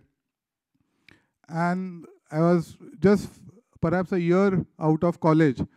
And again, going through that number of patients without really doing complete justice to them. Because when you have large number of patients, you can't really concentrate and do justice to them. So I went and asked the administrator, I'm ready to do all this, but eventually do I see any growth after doing all this work? Karke? So he said, no, that we cannot guarantee. You're too young, so time will only tell. But if you are continuing this job, hoping you will get promoted in some way, at the moment your seniors are not planning to vacate the seats, nor are we planning to appoint any new consultants. So it's a call which you will have to take. So I took my call, I left from there. Okay. So at that time, as a junior doctor, I was called to a Jogeshwari nursing home to see a patient with asthma. So over there, I met Dr. Patel. Okay. It was his nursing home. And we got chatting. And Dr. Patel told me, you seem to be quite dynamic. I have a nursing home opposite Shoppers Stop at Andheri also. Why don't you come and see a patient over there? I said, okay, what better thing to do? So went to Shoppers Stop, saw the patient. Then we again started chatting. He told me, you're very dynamic. Let's do one thing. Let us jointly run this hospital. So I thought he's pulling my leg. I was 28-year-old, 28 and a half year old at that time. Okay, so I told him, but I don't really have those kind of resources to partner with you. So he told me, no, you don't have to put up upfront money as far as the nursing home is concerned. My nursing home is there. You put in effort and you put in equipment. Your specialty is critical care. So you put in the equipment required for critical care and I'll put up the nursing home. So I still thought he's pulling my leg, but as long as he's not asking for money, what have I got to lose? He has to renovate first, then I have to put in the equipment. So I agreed with him. So he told, whatever is there, we'll do 60-40. You get 40% for your effort and I get 60% for my infrastructure. So we started off with that agreement. He took a year to renovate the place, aram se. So I thought he's just still continued 1 year, who's renovating so much. So it doesn't really mean anything serious. And of all people, out of all so many established doctors, why would he select me? Later on, I came to know he had given this offer to everybody. I was the only naive guy to fall for it. And so it started. And it was initially known as Green Cross Nursing Home. It did not have a great reputation at that time. So I told him, no, I'm more focused on critical care. So let's call it Criticare. So he said, okay, you can call it Criticare. So October 1999, the Dasara of October 1999, we started Criticare Hospital in a 1,200 square feet nursing home. Around 12 beds were there. And above there was a polyclinic of around 400 square feet where 3 consulting rooms were there. Right from day one, somehow I was blessed with good intelligence and good patient management. So patients started getting well. And within no time, the nursing home was running full. So Dr. Patel told me, see, I told you in the beginning only, I can spot talent immediately. So then Dr. Patel said, now what used to happen in that nursing home, we had one consulting room between me and Dr. Patel. And remaining 2 consulting rooms were rented out to other consultants. So whenever Dr. Patel used to come in, I had to vacate the cabin because he was the boss.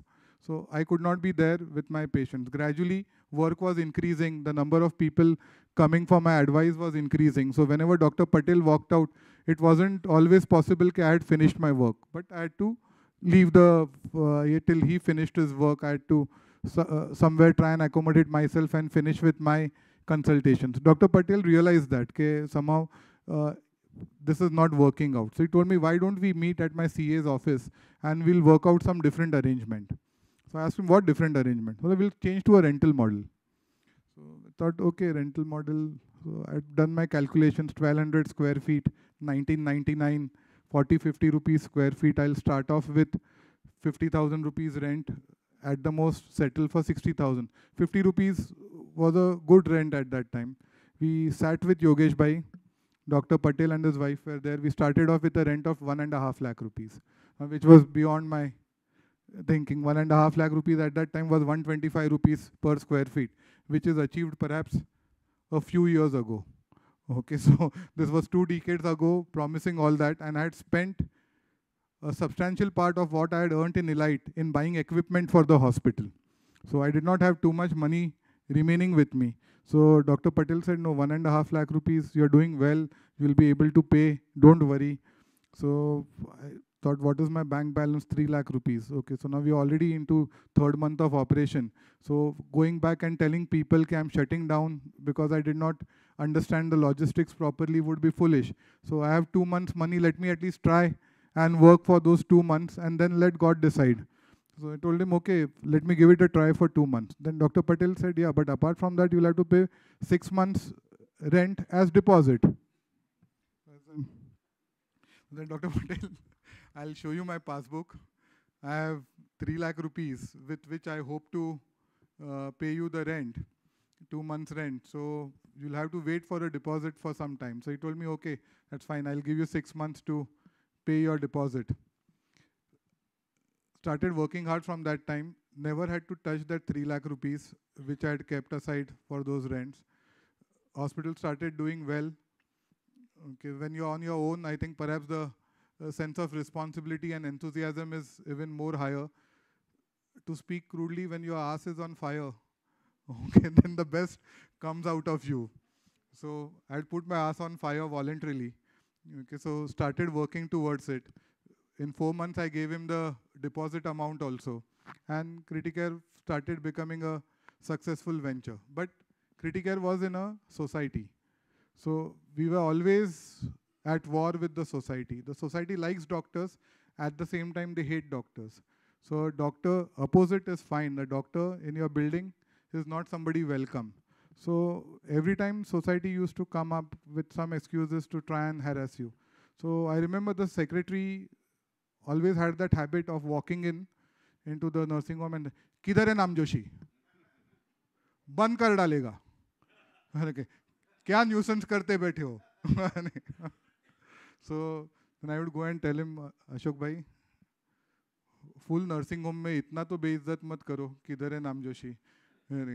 तो सब legally है, doctor Patel को nursing home करके approved है, उसके बाद चला रहे, आप रोज आके क्या किधर है नामजोशी करते हो? बोला नहीं, क्या है, doctor Patel is my good friend, but the society people feel कि perhaps I am being partial to you, तो I have to show that in front of the society members. बोला पर इतना भी मत बताओ, मुझे ही गाड़ दो. And then he used to come to me for regular checkups, for medical advice, everything, but बाकी के टाइम किधर है Namjoshi? Okay. So I realized that with 1200 square feet, this was not going to be my dream project. So I had to start looking around somewhere else. So started looking around elsewhere. Ultimately landed up with the Juhu plot. Now Juhu plot was good, but at that time was for 5 crore rupees. To give you a perspective, in 2000, when I decided to strike in 2001, so around 1.5 years after starting the nursing home, I decided to shift to a better premises. So at that time, average 2-bedroom hall kitchen flat in Juhu scheme used to be around 24-25 lakhs. Okay, and 5 crores was something substantial. So though I was doing well, I was nowhere close to crores. Okay, I was in lakhs. So started bank hunting, somebody to fund me into buying this place. Banks used to ask for collateral. So what collateral did you have? My father's apartment, okay, which was at that time worth perhaps 8 lakhs or 9 lakh rupees. So with the 8 lakh, 9 lakh collateral, the banks were not very comfortable giving a 5 crore loan. Okay, so tried to understand how finances work in our country. So somebody told me you have to go through a politician. So if you go through a politician, they will immediately sanction your loan. So I spoke with many friends if anybody knows a politician. So one friend came up with somebody whom he knew. So we came to know that he was a politician 25 years ago, but still for me he was a politician. Okay, so he took me to a bank. He directly took me to the chairman of the bank, okay, and presented. Though looks young, very hardworking, very entrepreneur, I started giving my own presentation, CV. Elite किया, ये किया, वो किया, ऐसा किया, सब अच्छा लगा, बहुत है. Okay, you submit your application, we'll see what can be done. Waited for a month, nothing happened. So again, I was following up with them. Then they asked me, do you know that politician really very well? Is he related to you or anything? Well, no. Everybody told me that since no bank was ready to listen to me, to come through a politician and perhaps knowing people would help you to secure a loan. So he told me, never do that mistake unless you really know him, because we don't view politicians very kindly, and people who come with their references are not viewed as low risk candidates, they are viewed as high risk candidates. So you should never come with politicians. So I said, now you know the truth, I don't know him too well, so I'm not a politician referred here, I'm a professional, so please do something. So then they told us a mechanism by which I became a director in and a small shareholder in the company which I was going to buy. Okay, so that much money I was able to pay to the owner of that plot. And he also trusted me. So now the company was borrowing. The company could collateral the plot for the loan, and then the loan worked out. Okay, and we started with a 40-bedded critical care hospital at Juhu. Initially, the naiveness was always there. Okay, I was practicing somewhere at SV Road, and then coming to Juhu, I felt that perhaps that change of geography will not fetch me more work. Doctor's practice is very geographically based. So if you are very comfortable with a doctor in Juhu, you are not very comfortable going to a doctor in Santa Cruz. So if from Juhu you are relocating somewhere, we would have our anxieties. Okay, perhaps we would lose out on work. So that was my anxiety while shifting from SV Road to Juhu. But obviously, never had to look back. So during those times when I was asking for that 5 crore loan, I used to do learning mathematics, financial mathematics, trying to understand EBITDA, PAT, with 2 years of working experience. I used to think with 40% occupancy also I'll lose money. With 50% also I may not be able to break even. Expecting more than 50% occupancy is going to be a challenge. So whether I'm doing the right thing. So the woman in my life was my support. So that was my mom. So dad was also very encouraging, though both of them coming from simple background, not having seen crores ever or thought about crores ever. Okay, but still I sat with mom and discussed with her, okay, I'm going for a 5 crore loan. Everything looks good. Whatever small nursing home I'm running seems to be doing fairly well, and we are always running out of beds. So it looks like a natural expansion, but the money is something beyond us. So if I fail, it would perhaps make us lose everything that we have. Okay, so mom said, see, she was 11th standard, 4,500 rupees salary. She told me, you're putting into real estate.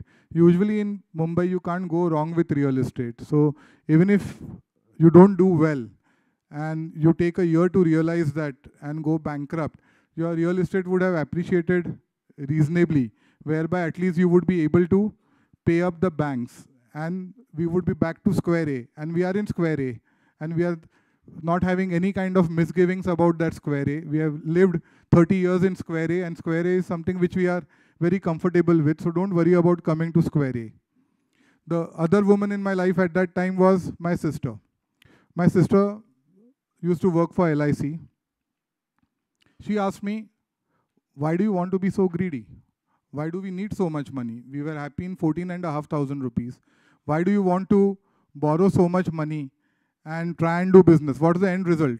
You want more money, you want to make more money. So I told her, perhaps that's one way of looking at it. But what had struck me is I was successful in a smaller venture. So I thought I should elevate it to something better. That seemed to be the driving force to me. Yeah, money would also obviously come, so much borrowing, everything is there. Banks need to be paid back. But at the moment, the idea was to improve facilities for my patients and be able to pay back whatever I'm borrowing. I, at the moment, hadn't thought of making more money beyond that. If I'm able to achieve even that much, that would be good enough. But I felt, okay, as an educated man, if I don't show that guts in believing in myself, if I don't believe in myself, there's nobody else who's really going to believe in me. So whatever the risk, I feel it's not only for money, it goes something beyond money. It's perhaps, as a middle class boy, the thirst to prove yourself, to carve a niche for yourself. In a disjointed manner, going into flashback, I used to always travel to college also in a second class, whereas all the students used to travel first class. We used to get student concession, so 50% railway pass, and the difference between a second class and first class wasn't very big. My parents weren't exactly poor, so I could easily afford a first class, but always felt my father travels second class, my mother travels second class. I haven't done still anything to deserve better facilities than them. So during those days also, I used to be the only one going into second class, and everybody else used to be in the first class. So at that age also, rather than looking rich and happening for the women around me, I still played humble and walked into a second class in front of all the girls in the college. Okay, that was a different experience. So again, coming back over here, so bank gave the loan, hospital started doing well.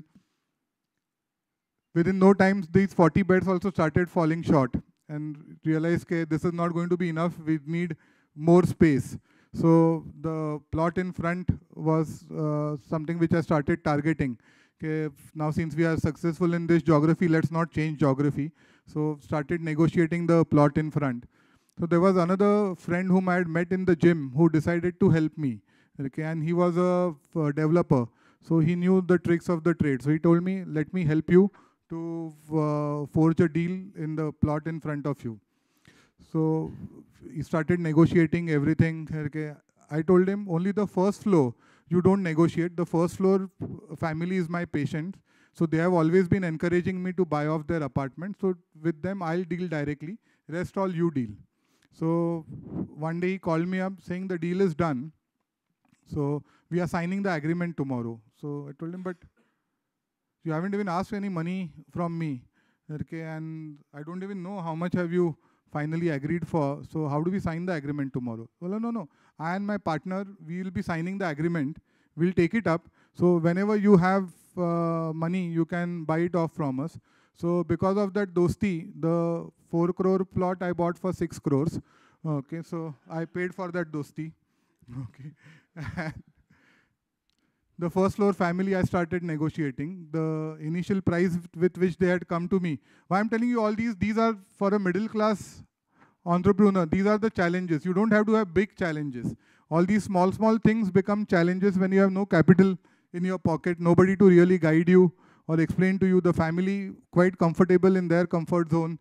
Okay, not really worried about whether you should be an entrepreneur or not. Entrepreneur is a word not much known to Maharashtrians. We are called as Alpasantusht. People have built businesses on Maharashtrians. Okay, it's nice to have a Ghati in the office, most loyal.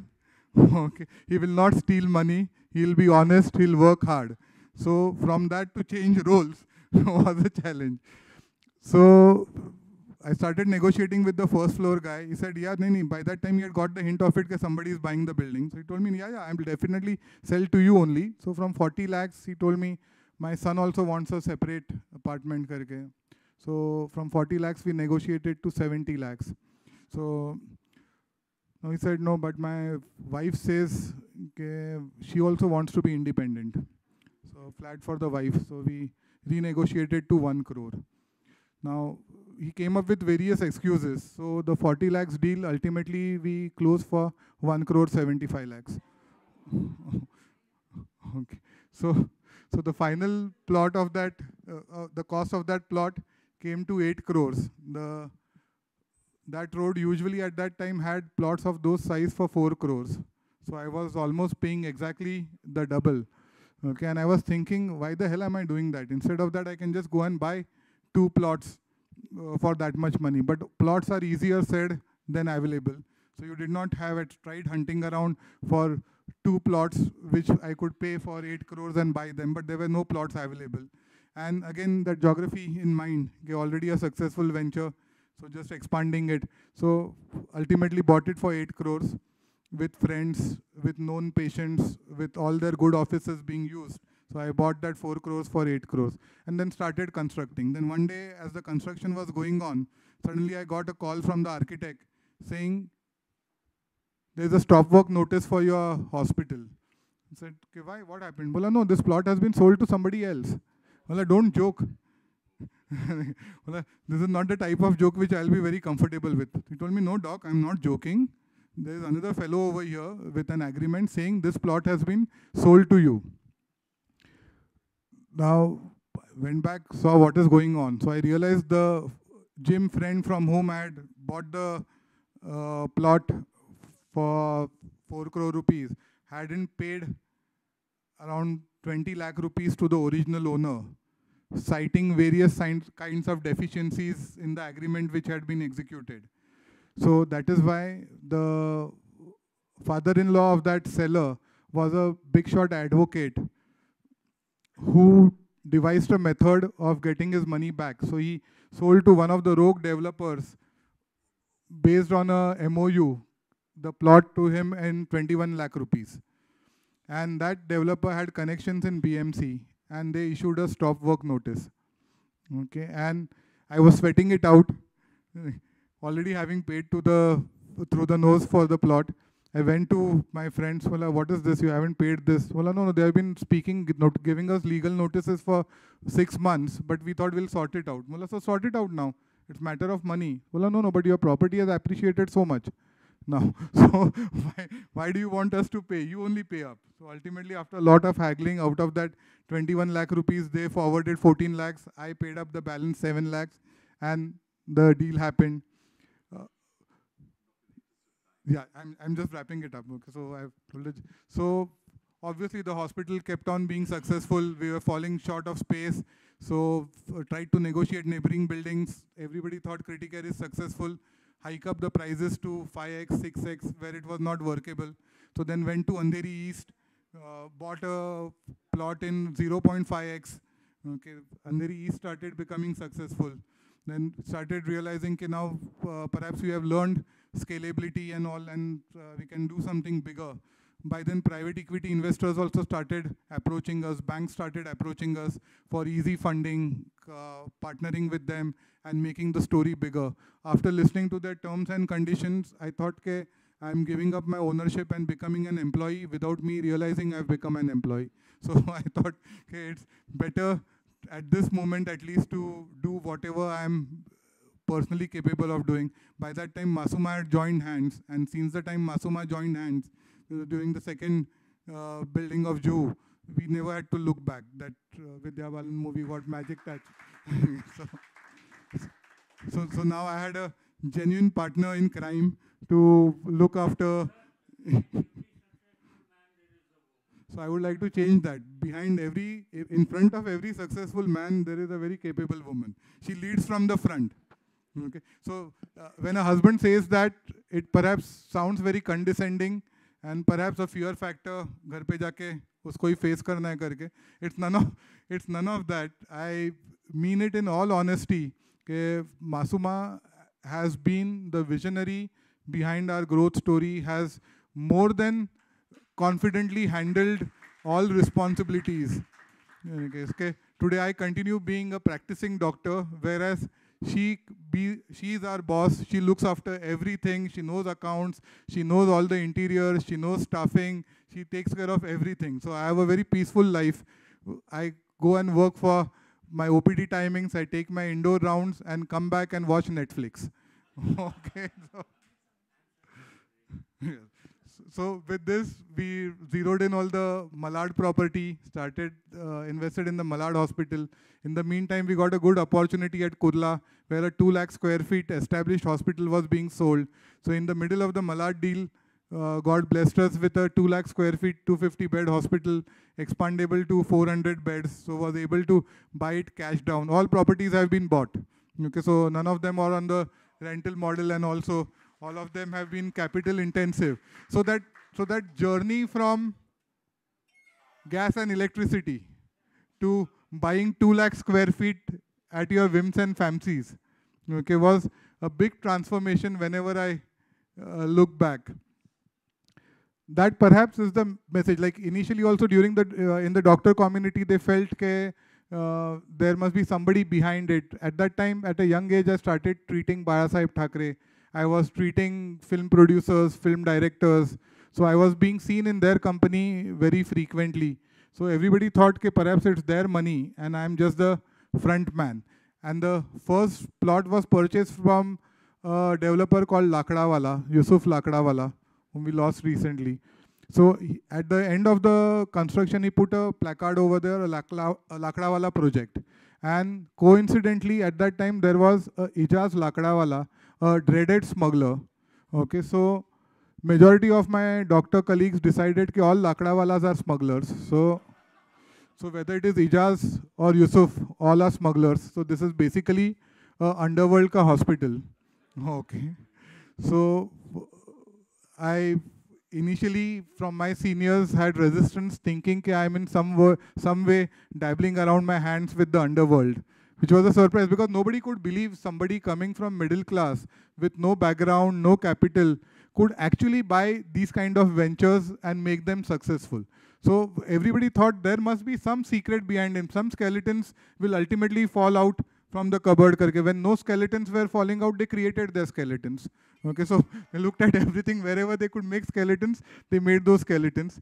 And today we are where we are. So with 4 hospitals, with around 3.5 lakh square feet of retail space, 1,200 plus employees, the doctor community, they are there as friends, as co-consultants. They have been the team with whom we have worked and they have brought us up. So with that, the Criticare Asia story has been growing. And with all your blessings and support, we hope to do it better. The entire talk may have come from my point of view, but like a movie, it's my perspective of my life. Thank you, everyone.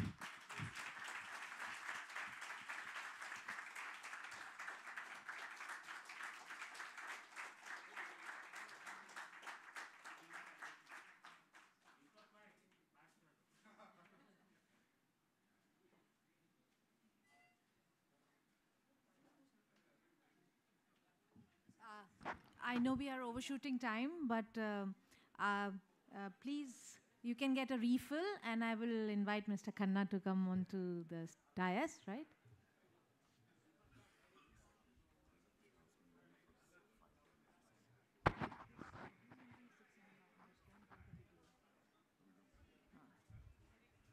Come, sir, please.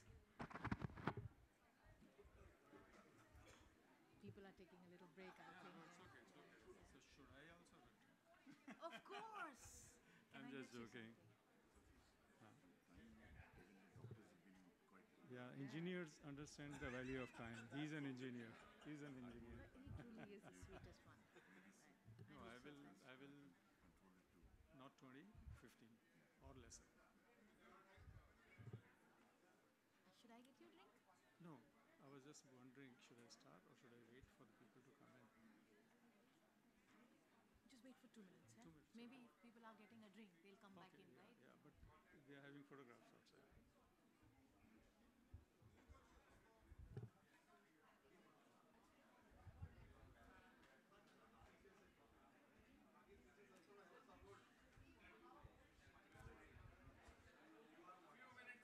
Yeah, please, please. I was telling you, I'll also have a drink. Why should I be deprived of all the fun, which others are?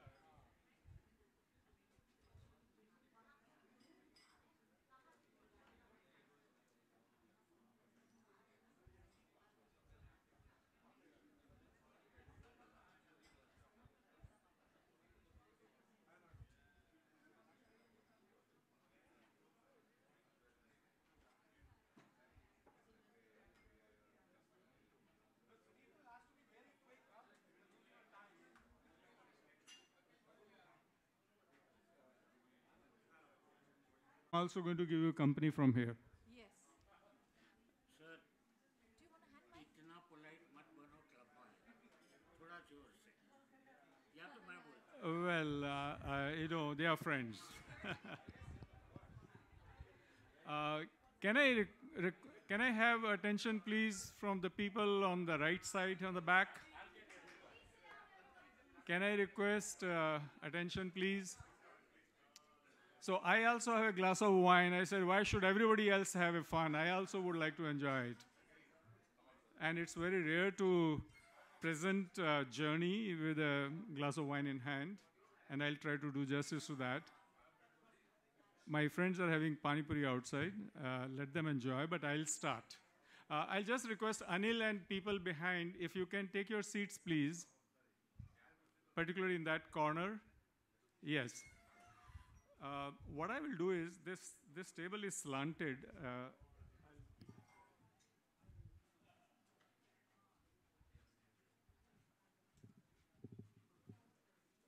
I don't see Suresh ji. Yeah. Anyway, I must thank him for conceiving the idea of getting started with the entrepreneurs from the healthcare industry. And I know he's a thinker, and also whatever he thinks, he's an executor, he executes as well. And this is, I hope, the first of many to follow from here on. And I would like to also thank some of the messages, subtle messages from shutter analogy, a lot to reflect on that to the personal lives, and also how the, where is Dr. Namjoshi? The 25 paisa interest negotiation at the age of 10 or below age of 10 with the bank manager, and that teaches the value of money, and it goes long way in the subsequent decades and decades. All those lessons we learn at home, sometimes much more than the university, schools, colleges, and universities. I'm the youngest speaker amongst the three of us. And Varun he's my son. He's not well. He suddenly, in the afternoon, he had developed some kind of sprain. And so I'm representing him. From here on, I will talk as if Varun is talking. I will not talk as me talking. And I just asked him that you brief me in 5 minutes what you were to say. And he briefed me. And I will try to expand those 5 minutes talk which he gave to me. And he was to do some PowerPoint presentations. I don't have it, so excuse me for that. And when I say I was born and brought up and all that, think Varun is talking, not me. I'm going to represent him, and I will try to do a best representing somebody else. It's not easy, I've never done it, but I'll try to do it. It's an opportunity to learn that as well. I was born in a small city in Gujarat and brought up in Bombay, but for higher academics, I went to UK. I went to University of Leeds to study biotechnology. 4 years of study, or 5 years roughly in UK, taught me a lot about the life. And my father made it a point that I come to India every 3 months, and he used to travel for business to Europe and US, and he used to visit my campus every 3 months. So we used to meet very often during those 5 years. And when on one of my trips to India, my father had bought a new Maruti Swift car, and I was traveling in that. When I went back, and I saw another Maruti Swift car in UK, and I found the difference in the features of that car. And it hit me somewhere that whatever is being offered in India, the same company, the same model offers something superior in UK. And it stayed in my memory for long, that there is a differentiation. India is being indiscriminated adversely. That stayed in my mind, and I decided that in future, if I can contribute to eliminate that difference, I will like to do that. Another thing my dad used to tell me, whenever you're coming to India, from Heathrow Terminal 4 Boots, you have to buy few tablets, the tubes of effervescence tablets, which he used to consume as a multivitamins every day morning. Since childhood, I have grown seeing him every day morning taking multivitamin effervescence tablet. And I used to wonder why it has to come from UK. India doesn't make it. And that was a fact. India was not making it. So when I came back from UK after my doing academics, I told my dad that I want to start something. I don't want to work. But my dad said that you must first get feel of work before you start something. So he had put me to, he was working in Lupin, he was a group president, so he could position me in marketing team in the pharmaceutical field. And I went with them in the market to the doctors, to the hospitals. Whenever there is a review of the sales, every time they would say our sales is less because the disease incidence is lesser this time. So I felt bad that these people are always wishing for more disease so that they can meet their sales target, so that they can get incentive. So I came back and I told Dad, I don't want to work in pharmaceutical industry. I want to work in healthcare, but I don't want to work in pharmaceutical industry. My dad asked me why, and I told him that they just wish more disease. They want to meet their sales target by wishing disease, by selling more and getting incentive, and next quarter even more, and next quarter even more, and that's not the life I want to live. I rather would like to work where I can prevent disease. I cannot wish disease, I would rather wish wellness.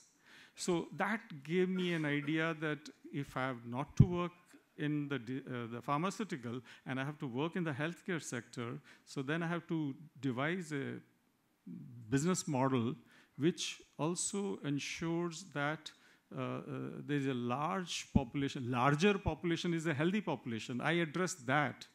So that's how the company was started, and just 500 square feet rented area somewhere, and we started a company with 2 people, and my dad was reluctant because he had never started anything. He was not an entrepreneur, he was a professional all through. And our family for generations was doing business, and he was a black sheep. And he was working all through as an engineer and a professional and doing his job. And doing well, but never an entrepreneur. So my dad told that in India, the business is very complex to start. So either you should be 2 brothers or 2 colleagues or 2 father and son or 2 friends. Single-handedly starting a new business is not easy. It's very complex. Managing government, managing technology, managing market, managing finance, it's very difficult. And in my case, I didn't have any brother. I did not have any colleague because I had no experience. I was just 23 years old at that time. And I had no friend because all my friends were in UK. They had studied there for 5 years and they were not here.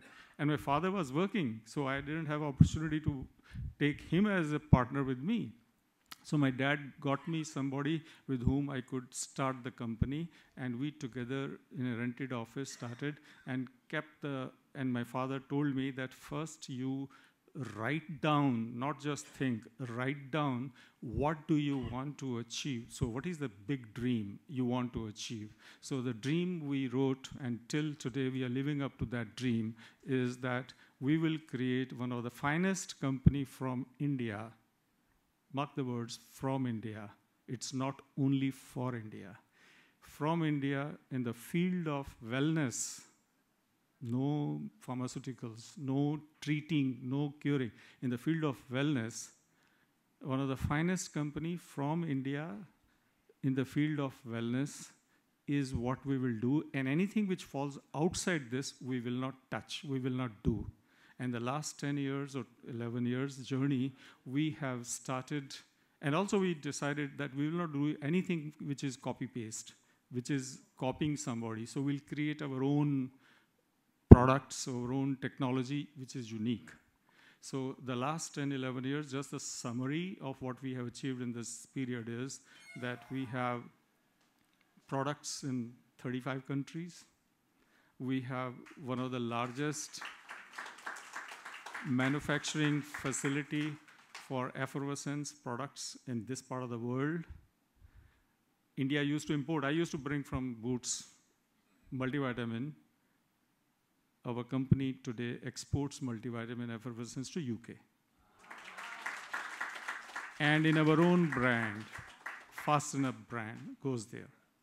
And we have one of the finest investors, set of investors. Morgan Stanley is investor, Rakesh Jhunjhunwala, now he's no more, his wife is investor. And we have got one of the finest board, very professional board.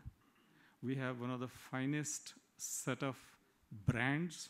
Fast&Up is just one of the brands. There's a Chic Nutrix. Falguni knows it. It's meant for the, Fast&Up is meant for the active people to stay active, to be good sports, not just sports people, stay active.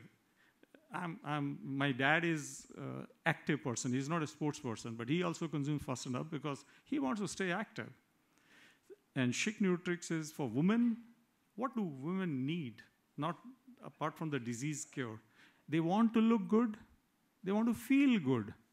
And there are certain women-specific issues which are not disease, but issues. And they want those issues should not bother their life. They want to live their life fully. So Chic Nutrix has a range of products which helps women to live their life fully, for the beauty, for the hairs, for the skin, for PCOS, for the urinary tract infection, or whatever the issues. And then there is a Good Eats, which is for healthy snacking. We are known for samosas and kulchas, but we need some healthy snacking. So Good Eats with Sanjeev Kapoor as a chef, he brings the science of art of taste, and we bring the science of ingredients, and together we have created very good portfolio of products which are for healthier snacking. All vegetarian source. We believe in green dot. All our products should have a green dot. We believe that the responsibility of us is not just to take care of health of the people, it is also the whole ecosystem, whether it's environment, whether it's the animals, whether it's birds.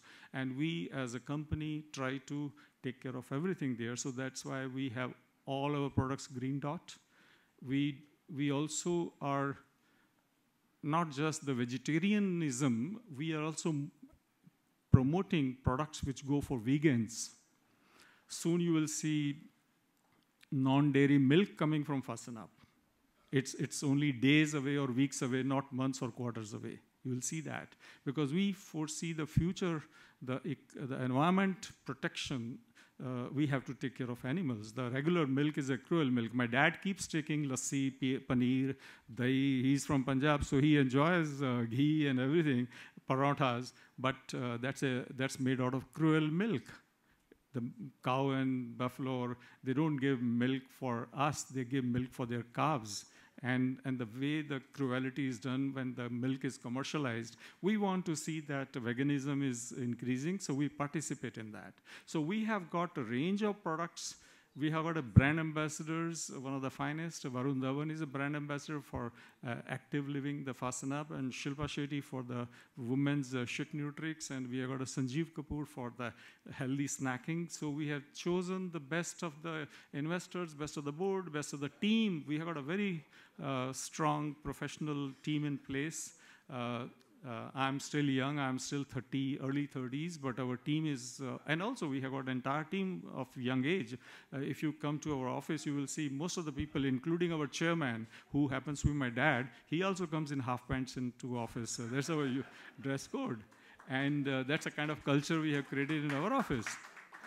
And I was reading that the stories, the challenges, the milestones, and the futures. I'll just tell you one story, how we got this Fast&Up brand. When I came and I told my dad I want to start something, my dad said, okay, you decide. And we said full life and health, wellness and all that. And then effervescence to be brought in. There was nobody in India having technology of effervescence. So we wanted to access that. And we studied, there is a company in Switzerland which has a technology, and they had done 10 years of research. There was a lot of IP, intellectual property with them. So me and my dad, we went to Switzerland, and we met the owner of that company, who was also a scientist, 78 years old at that time, and he had done 10 years of research. He was having cancer. He knew he doesn't have time. He was a very good scientist and very poor businessman. And me and my dad could realize that there's an opportunity for us here. So we offered him in the breakfast. When we were meeting for the first time, he and his son, me and my dad, we had breakfast with him. And we said, why don't you give us your products for India? India doesn't have effervescence. We can be your sole representative in India. You give us this exclusive distributionship. They agreed. They liked us over the breakfast, half an hour, 1 hour talk. They agreed. And then during lunch, we said, why don't we have a small equity in your company, 2.5%? That'll make the relationship deeper, and we'll work together. And during lunch, after some discussion, they agreed. And then me and my dad had discussion in the afternoon amongst ourselves, and over the dinner with them, we said, why don't we buy you out? And they said, what is that buy you out? We said, why 2.5% equity? We can go for higher percentage equity, because during afternoon we could discuss, these people are losing money, these people are very small, and father has got cancer, son has no background in this field, and they have got a very strong IP. And India has a potential. And me and my dad had decided that, okay, we can afford buying them out. So we offered them 80% equity will buy. And before offering that 80%, we just asked the father, the Baratelli, senior Baratelli there, who was 78 years old, what is your dream? He said, my dream is to take Fast&Up, make Fast&Up a global brand. And I know I cannot do it, and that's my dream. So that's the time me and my dad told him, we are not buying. Our name of our company was Full Life, and name of that company was Novelty Pharma. So we said, Full Life is not acquiring Novelty Pharma. Actually, Full Life will acquire the responsibility of your dream coming true. And that was clincher. They agreed. We signed the term sheet, and within months we closed the deal. We acquired 80% equity. We got the technology. We got the brand. And it's all history. To use that technology, you need to have a manufacturing plant. And in India, nobody had the manufacturing plant of effervescence, and you need investment. And we analyzed and we found that it needs 25 crores investment, 2 years time to put up a plant. And we neither had 25 crores, nor we had 2 years. So what we did, we came out with a very innovative idea of creating plant in 6 crore and 6 months. It was a plant-in-plant concept, and the first time in India, and we were successful doing it. And that's the time Rakesh Jhunjhunwala said, I'll put the money, because he told me that, Varun, I'm investing in Full Life not because I know your dad. I'm investing in Full Life because I know you're on the right path and you're young. You can make something significant. That's the reason I'm investing in you. Don't think that I'm investing because I know your father. And that gave me confidence. We created that plant. We did a lot of learning. We made our quota of mistakes. That Novelty Pharma was losing money. We were investing money here. That was a tough period. The challenges were significant. But that's the time when our team pulled the socks and then managed the Novelty Pharma, grew it, turned around. When we bought, that company was less than $1 million Swiss franc turnover. Today it does 10 million Swiss franc turnover. It was present in 2 countries. Today it's present in 35 countries. Fast&Up brand was in their shelf. It was not being commercialized. Today Fast&Up brand is in 12 countries. And the factory which we had put in Baddi those days, a small 6 crore, we have put up a 40 crore investment in Khopoli, and we have got a large plant. Today, the biggest company in the world in effervescence is Bayer. They do 6 billion euro turnover annually in this effervescence field. They buy from us.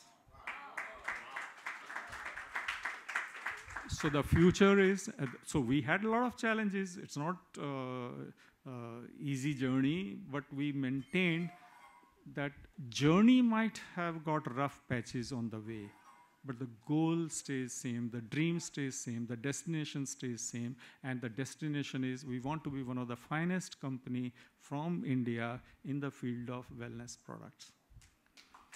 So that's the journey, and I think because of paucity of time, I will not take any more time here. Question and answer sessions is there. Now I come back. I'm Satish Khanna. Thank you, Suresh, for giving the opportunity, for accommodating. I'll convey Varun that he will be. Thank you. Thank you. Thank you.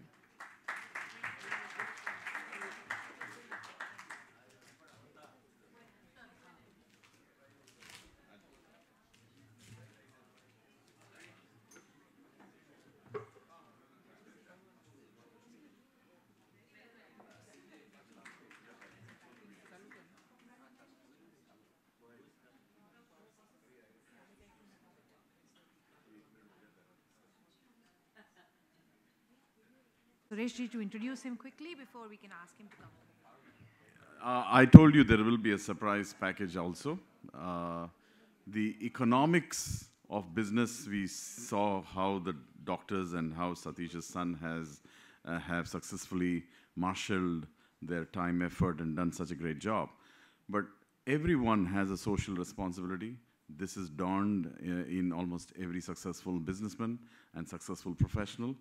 One of the most accomplished social transformer is amidst us today. Let us give a rapt attention and understand what he has done. Phenomenal job. I would invite Mr. Mayank Gandhi to come on the stage. It's something, it'll take the breath away, the quality of his work. He's transformed, I thought he transformed one district in Maharashtra. Now he says 23 districts across the country. I will not borrow his time. Let us hear from him the way he wants to organize. Please do put in your full attention on the phenomenal work that Mr. Gandhi has done. Thank you. Yeah, you want to show the video first? Yeah. Please see the video first, and then the man will give us a commentary. And I'm requesting him to be very brief because the evening has extended due to the interest level that we've all expressed with the doctors and Varun's presentation. Yeah. No, we'll allow him to talk.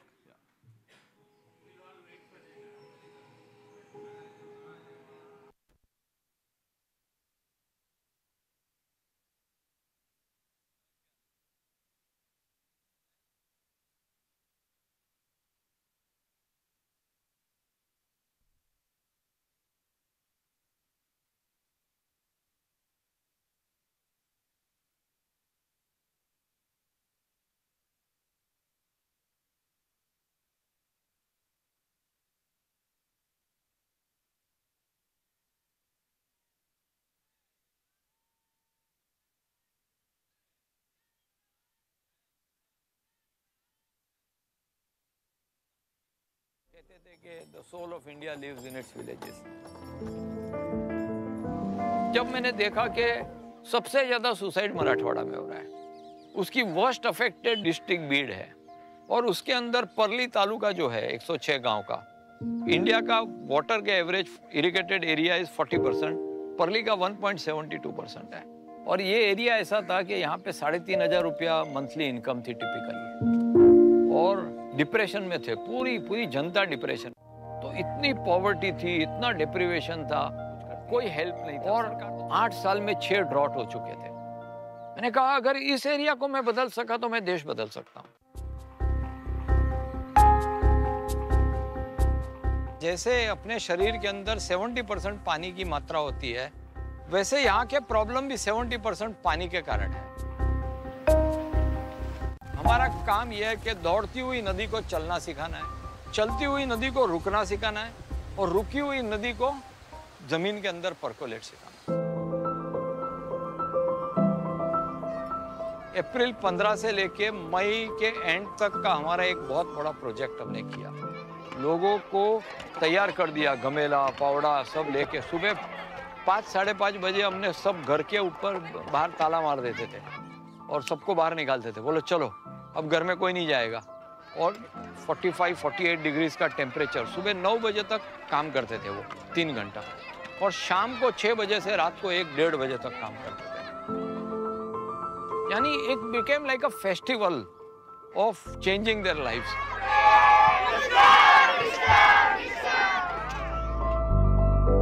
तो ये जो माहौल बना ना, उसके चलते हमने 70 kilometre नदी और उसकी ट्रिब्यूटरीज बनाई, 162 तालाब बनाए, ये बड़े वाले 5 डैम बनाए ऐसे, छोटे वाले जो डैम है वो 62 बनाए और अभी आप देखोगे जो 400, 500, 600 फुट के ऊपर वाटर टेबल था वो अब 40-50 फुट पे आ गया। 3-4 साल पहले जब हम आए थे ना तो पूरा सूखा था, अब पूरा देखो सब जगह नजर पड़े वहां तक ग्रीनरी ग्रीनरी ग्रीनरी है। मैं ये बिलीव करता हूँ कि एजुकेशन और हेल्थ केयर ओवररेटेड है। आप अगर मल्टीप्लाई कर दो इनकम को तो किसान के अंदर कैपेसिटी है, वो हेल्थ केयर भी देख लेगा बच फैमिली की और एजुकेशन भी देख लेगा। एक सिंगल पॉइंट पे काम करना है तो इनकम। यहाँ पे ना टिपिकली कॉटन और सोया होता था। तो हमने सोचा हम किसान के खेत में अगर चेंज कर देते हैं क्रॉपिंग पैटर्न, तो अगर जो आदमी 10,000 रुपया कमा रहा है, 15,000 रुपया कमा रहा है, उसको 2 लाख रुपया पर एकड़ की इनकम अगर हम कर सकें तो इनकी लाइफ एकदम बदल जाएगी। और that is the thought which was there कि मल्टीप्लाई कैसे करें इनकम देश बदलने के लिए।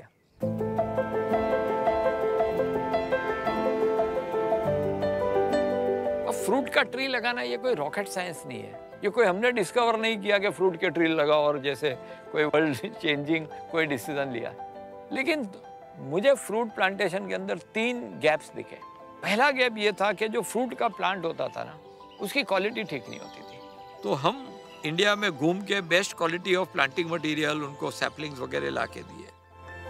सेकंड गैप हमें ये दिखा कि जो पारंपरिक जो मेथड से फार्मिंग करते हैं, ट्रेडिशनल मेथड्स ऑफ फार्मिंग सालों सालों से चल रहे हैं, बाप दादा वो, और रेजिस्टेंस भी इतना होता है ना चेंज करने को। तो मुझे तो लगा कि इसको मैरी करना चाहिए, क्योंकि पारंपरिक तरीके में भी बहुत अच्छा ही है, बहुत कुछ सीखने समझने जैसा है, लेकिन हमने उसके अंदर मॉडर्न टेक्नोलॉजी लेके आए, ट्रेनिंग्स रख दी है। हर 10 दिन में हमारे यहाँ ट्रेनिंग होती है। ट्रेनिंग के ऊपर हमने बहुत जोर दिया। तीसरा वाला जो गैप था ना, वो सबसे क्रूशियल था। 2019 में हमने 1.46 लाख पपाया के पेड़ लगाए, और एक जगह पे एक क्लस्टर में प्रोडक्शन होने के कारण दिल्ली से, गुड़गांव से, मैसूर से, कलकत्ता से सारे व्यापारी आ गए और यहाँ होटल के अंदर रूम बुक कर दिया और फार्म गेट के ऊपर से बहुत अच्छा रेट देके लेके गए। तो सडनली हमको समझ में आ गया कि जब स्केल के ऊपर काम करते हैं ना, तो आपको मार्केट जाने की जरूरत नहीं, मार्केट आपके पास है। 1 लाख से लेकर 4 लाख तक की इनकम किसानों की हो गई है। अब ये वर्स्ट एरिया में अगर हो सकती है तो बाकी के देश में क्यों नहीं हो सकती? एक फॉर्मूला मिल गया ना, अब फॉर्मूला मिल गया, देश बदल सकता हूँ, ये कन्विंस हो गया हूँ, एक प्रूफ ऑफ कंसेप्ट हो गया है। अब लगता है जल्दी से जल्दी लोगों, जितना ज़्यादा लोगों तक पहुँच सकूँ, जितने लोगों, और वहाँ पे मैं रेस्टलेस हो जाता हूँ। गाँव में जहाँ 65% इंडिया रहती है, वहाँ के गरीब की जिंदगी अगर हम बदलते हैं तो ये देश बदल जाएगा।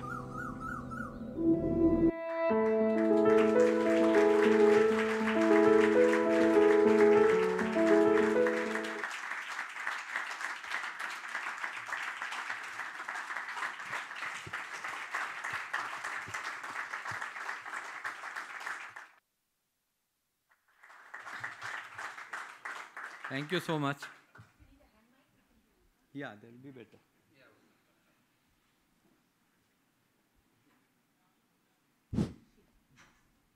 मैं समय की मर्यादा को रखूंगा। हाँ। अगर इफ़ यू परमिट मी, मैं हिंदी में बोलूँ तो अभी तक यह लग रहा था कि मैं लंदन में बैठा हूँ, तो अभी थोड़ा अपना देश आ गया वापस। नमस्ते। सब भूखे हैं तो थोड़ा सा ऊर्जा ले आते हैं। नमस्ते। मैं अपनी जीवन की थोड़ा सा जर्नी बता दूंगा, क्योंकि आज समय नहीं है सब और बातें करने का। That will be a little insensitive.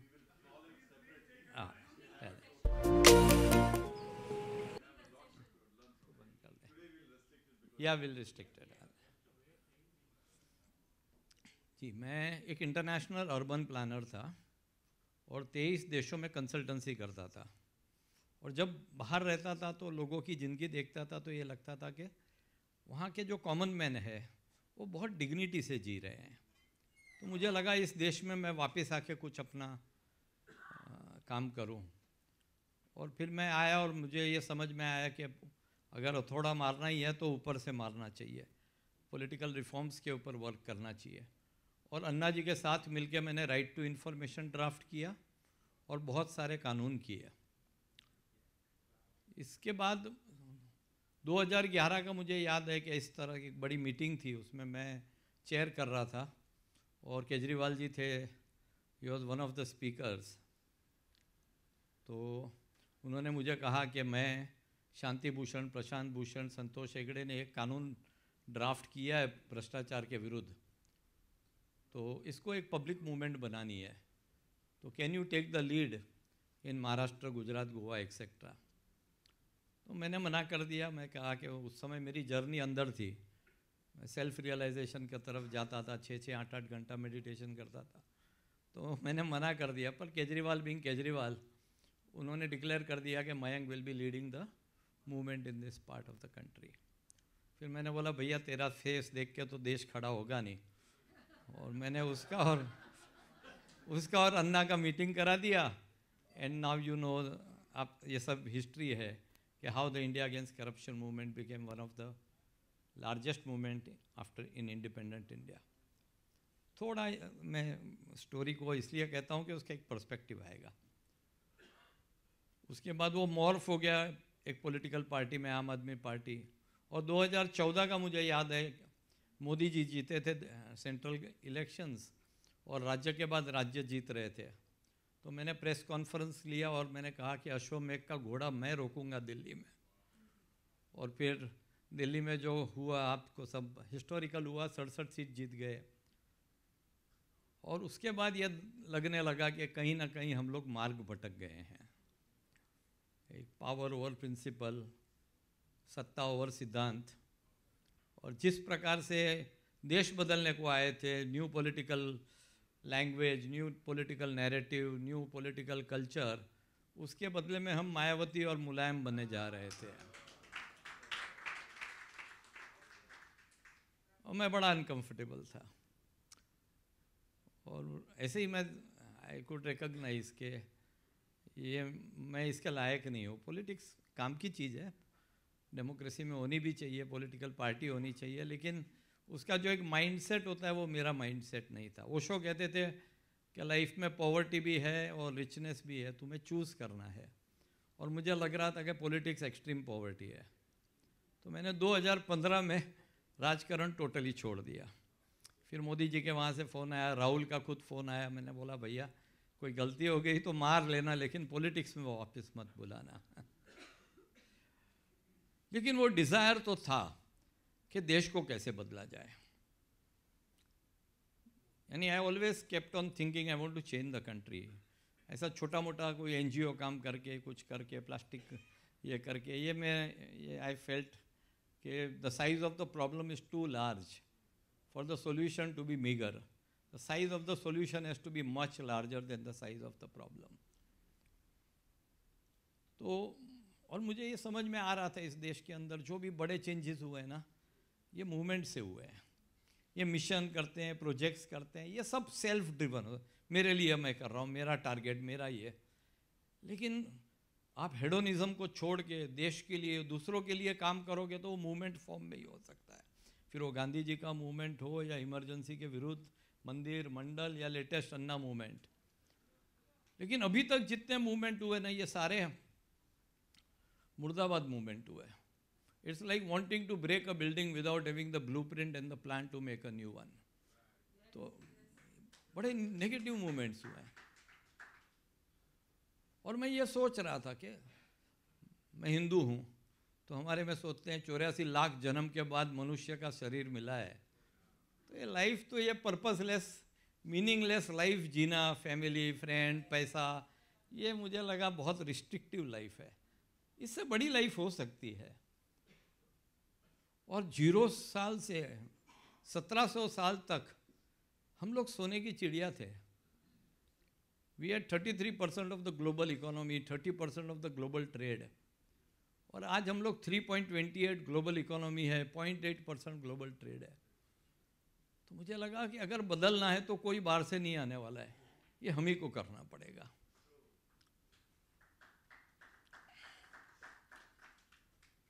तो फिर मैंने सोचा कि काम करूं तो मैं कहाँ करूं। I will try to okay all sure sorry about this. Gravity of what you've done. Yeah, okay. So I was a typical urban guy. I had never seen a village in my life except in Lagan.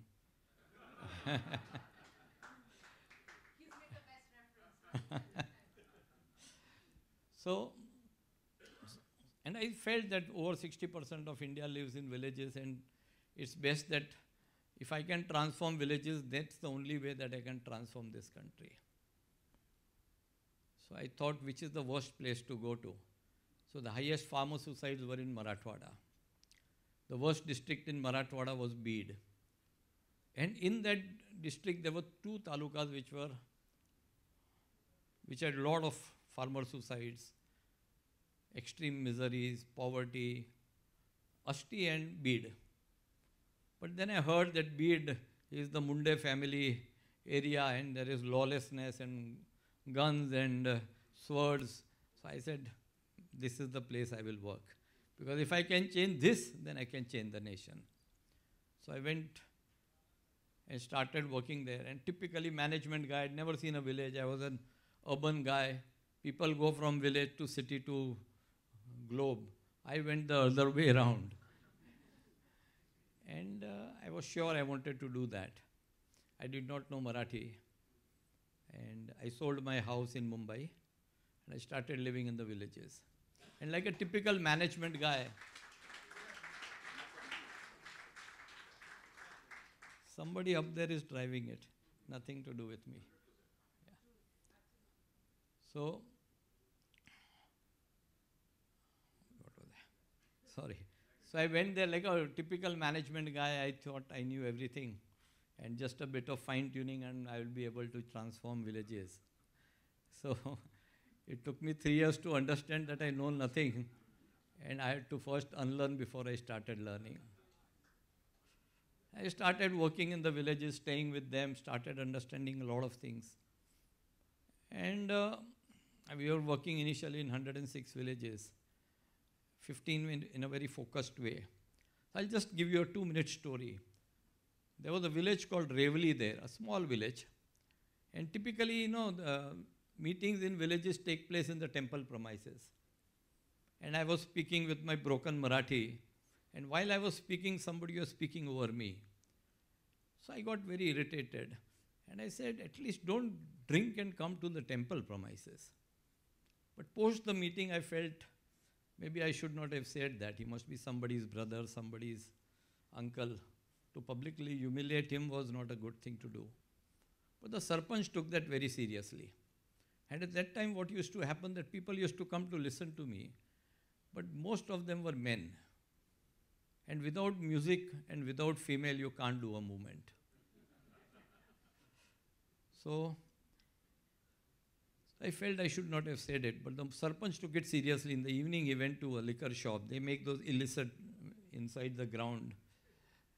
And he told him that 7 people have just died of cirrhosis of liver.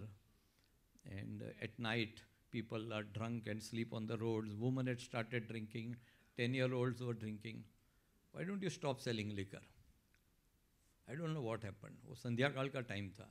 It was twilight time. And he said, I have 7 days worth of stock. Let me finish this. And then I will stop selling liquor. So the Sarpanch called me. He said, this is what happened. I said, I have hit onto a gold mine. So at that time, I used to come on television every day. I was quite a known person then. So next day, I went and caught the feet of that liquor seller. And I said, God has come within you. How will you run your family? I will give you 3 pregnant goats. You start goat rearing and start earning money and stop selling liquor. So after 7 days, he stopped selling liquor. I gave him 3 pregnant goats. And then with the help of the police, we started raiding each and every illicit shop. And the men folk would typically run away. And I would catch the feet of the woman and said, Mataji, till I am there, the roads will not stop. How long can you live a life like this? Stop selling liquor, I will give you 3 pregnant goats. And that 3 pregnant goats, in 15 days' time, stopped the sale of liquor in the entire area. And not just that, every night, me and the woman and the children would carry mashals and say, Daru Banji Jhalij Paije, Daru Bandi Jhalij Paije. And the woman would sit outside the liquor shops and do Ramdhun. So in 15 days, liquor sales stopped. It did not mean that people stopped drinking. There were people who used to go further, but the incidence of drinking reduced. But most importantly, the movement began. Then the woman started saying, my brother has come from Mumbai to help us. And then we used to have rows of women before the main stroke even started. So that was my experience of converting this entire thing into a movement. So having worked there on every aspect, typically एक NGO होता है ना, he feels he'll do a village transformation, 360 degrees. So I also went with that same thought, 360 degrees, education, healthcare, capacity building, water management, incomes, governance, so many things, skill development. But I thought in 2018, I think I thought that if I work like this, I would be able to change 25, 50, maybe 100 villages in this lifetime. And there are 640,000 villages in India. So it was time to pivot. So I said, if farmers have income, then they can look after education, healthcare. I think they are overrated in any case. So we started, and there they were growing cotton and soya, where they were earning around 15 to 20,000 rupees an acre per year. So we changed the cropping pattern. You saw all that, so I will not repeat it. But now they are earning anything between 2 to 3 lakh rupees an acre, from 15 to 20,000. And we have scaled up from those 15 villages, from that 106 villages, to 2,800 villages across 23 districts in India. And till now, we have planted 3 crore trees. So what has happened is we are growing them in farmers' land. So our cost per tree is very low because the maintenance and all of that is taken care by the farmers themselves. And because of, it has multiple effects. Because of this, their incomes grow, social unrest reduces, problems take place. But most importantly, I feel the easiest, the cheapest, and the best method to fight the climate crisis is mass plantation of trees.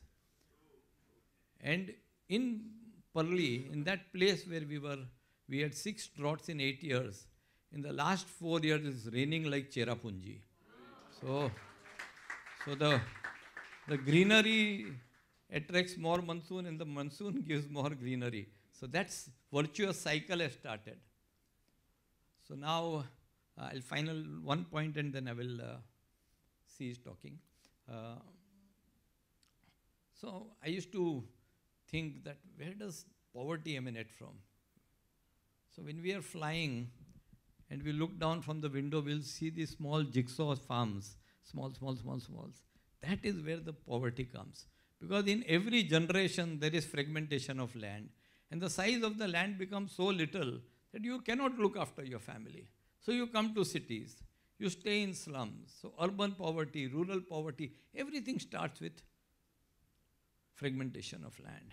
Now, China has only 2/3 of the total arable land of India, but it produces 3 times more. They have 13.95% of fruit plantation, while we have only 3.21. So I started thinking that if we were to increase our farming of fruit crops with an income of 1.5 to 2 lakhs also, then it would increase 3.23% of India's GDP. So while we are working at the worm's eye level, but if you look at it from the bird's eye, you can see this can have a massive impact on the economy of this nation. So we are working, and we continue to work, and there are 700 crore fruit trees that are planted in India. So if you assume 700 trees per farmer, we have 1 crore farmer who are planting fruit trees without having the access to modern technology, knowledge, etc. So now we are making a world-class center of excellence there so that we can train farmers, and it will become a magnet to bring in the best so that their yield can increase by a factor of 4 minimum. I thank you so much for listening to me. Bharat Mata Ki!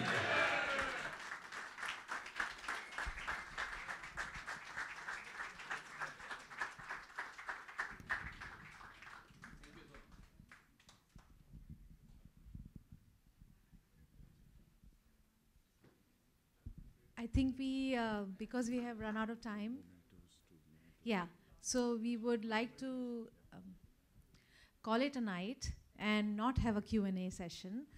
Although I know we have lots of questions, but then we can ask them interpersonally because all the speakers are still here. and we can talk to them while at dinner. But before we go out of the room, we would like to give a small memento to the speakers. Yeah. So, Suresh. I wanted to say that. So Prashant Kalbag has been very, very kind as always. He's not there. He's gone for some function in Indore. But he's made a very creative plaque to be given to individual speakers. So I would request, first of all, Lalit, you want to give it to? Yeah. Sorry. There's a name. Name है. Name है, नाम है उसमें. टूट जाएगा. आहिस्ता करो.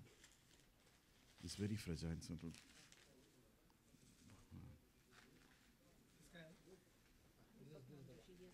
no, Deepak is left. There's no name is given. We can give to the person in the club at a little later next time. You can tell them that we'll give them next time.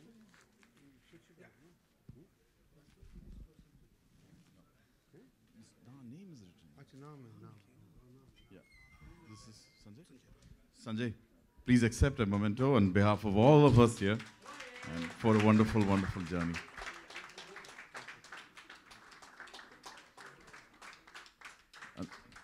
Please note the creativity of Prashant and Bijal. They've done a great job.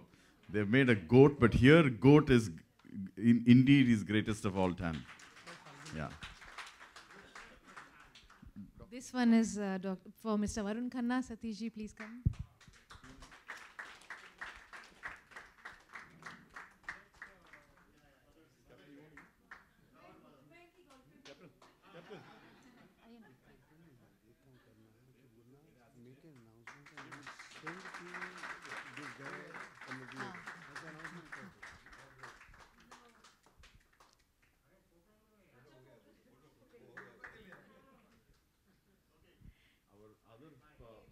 For Mr. Gandhi, we invited him so late, but we are going to send it over to you, sir, onto your home. Thank you very much. We had the most inspiring talk at the end. We really could not have had a better speaker to end today's evening. That was brilliant, sir. Thank you so much. Yeah. I've just heard that in case you have still not paid for tonight, then please sign up your name. And I also wanted to... no, sir, I'm not ending yet. We have another event that Dr. Falguni just informed me about, which is on 18th of March here at the club at 4 p.m. It's a women's special, a Women's Day special. Would you like to talk about it, Falguni? Yeah. So on the 18th of March, we have a high tea about why skincare is important and what really goes into that and why women should start about it and what is the minimum that you need to do and what is the maximum you could do, and a lot of myths and facts around it. So it's a high tea discussion with, it's an invitation-based event. We'll be sending out invites. It's on 18th March between 4 to 6 p.m. at West Paris. So we have a curated list, but if any one of y'all are also interested, you could get in touch with me or Benaifer at the club, and we could send you an invite for the same. And then there'll be a starter kit given of what you should do as a basic skincare routine at home with a 10-day evaluation plan, so that you do this and then you get back to us about it. So yeah, you could get in touch with me or Benaifer. I'm certainly attending. Thank you, Falguni. And before we end, we'd like to say that we'd like to continue this series of Go Talks. It's the first event, and we were still, Go. No, you hear what you want to hear, don't you? Botox.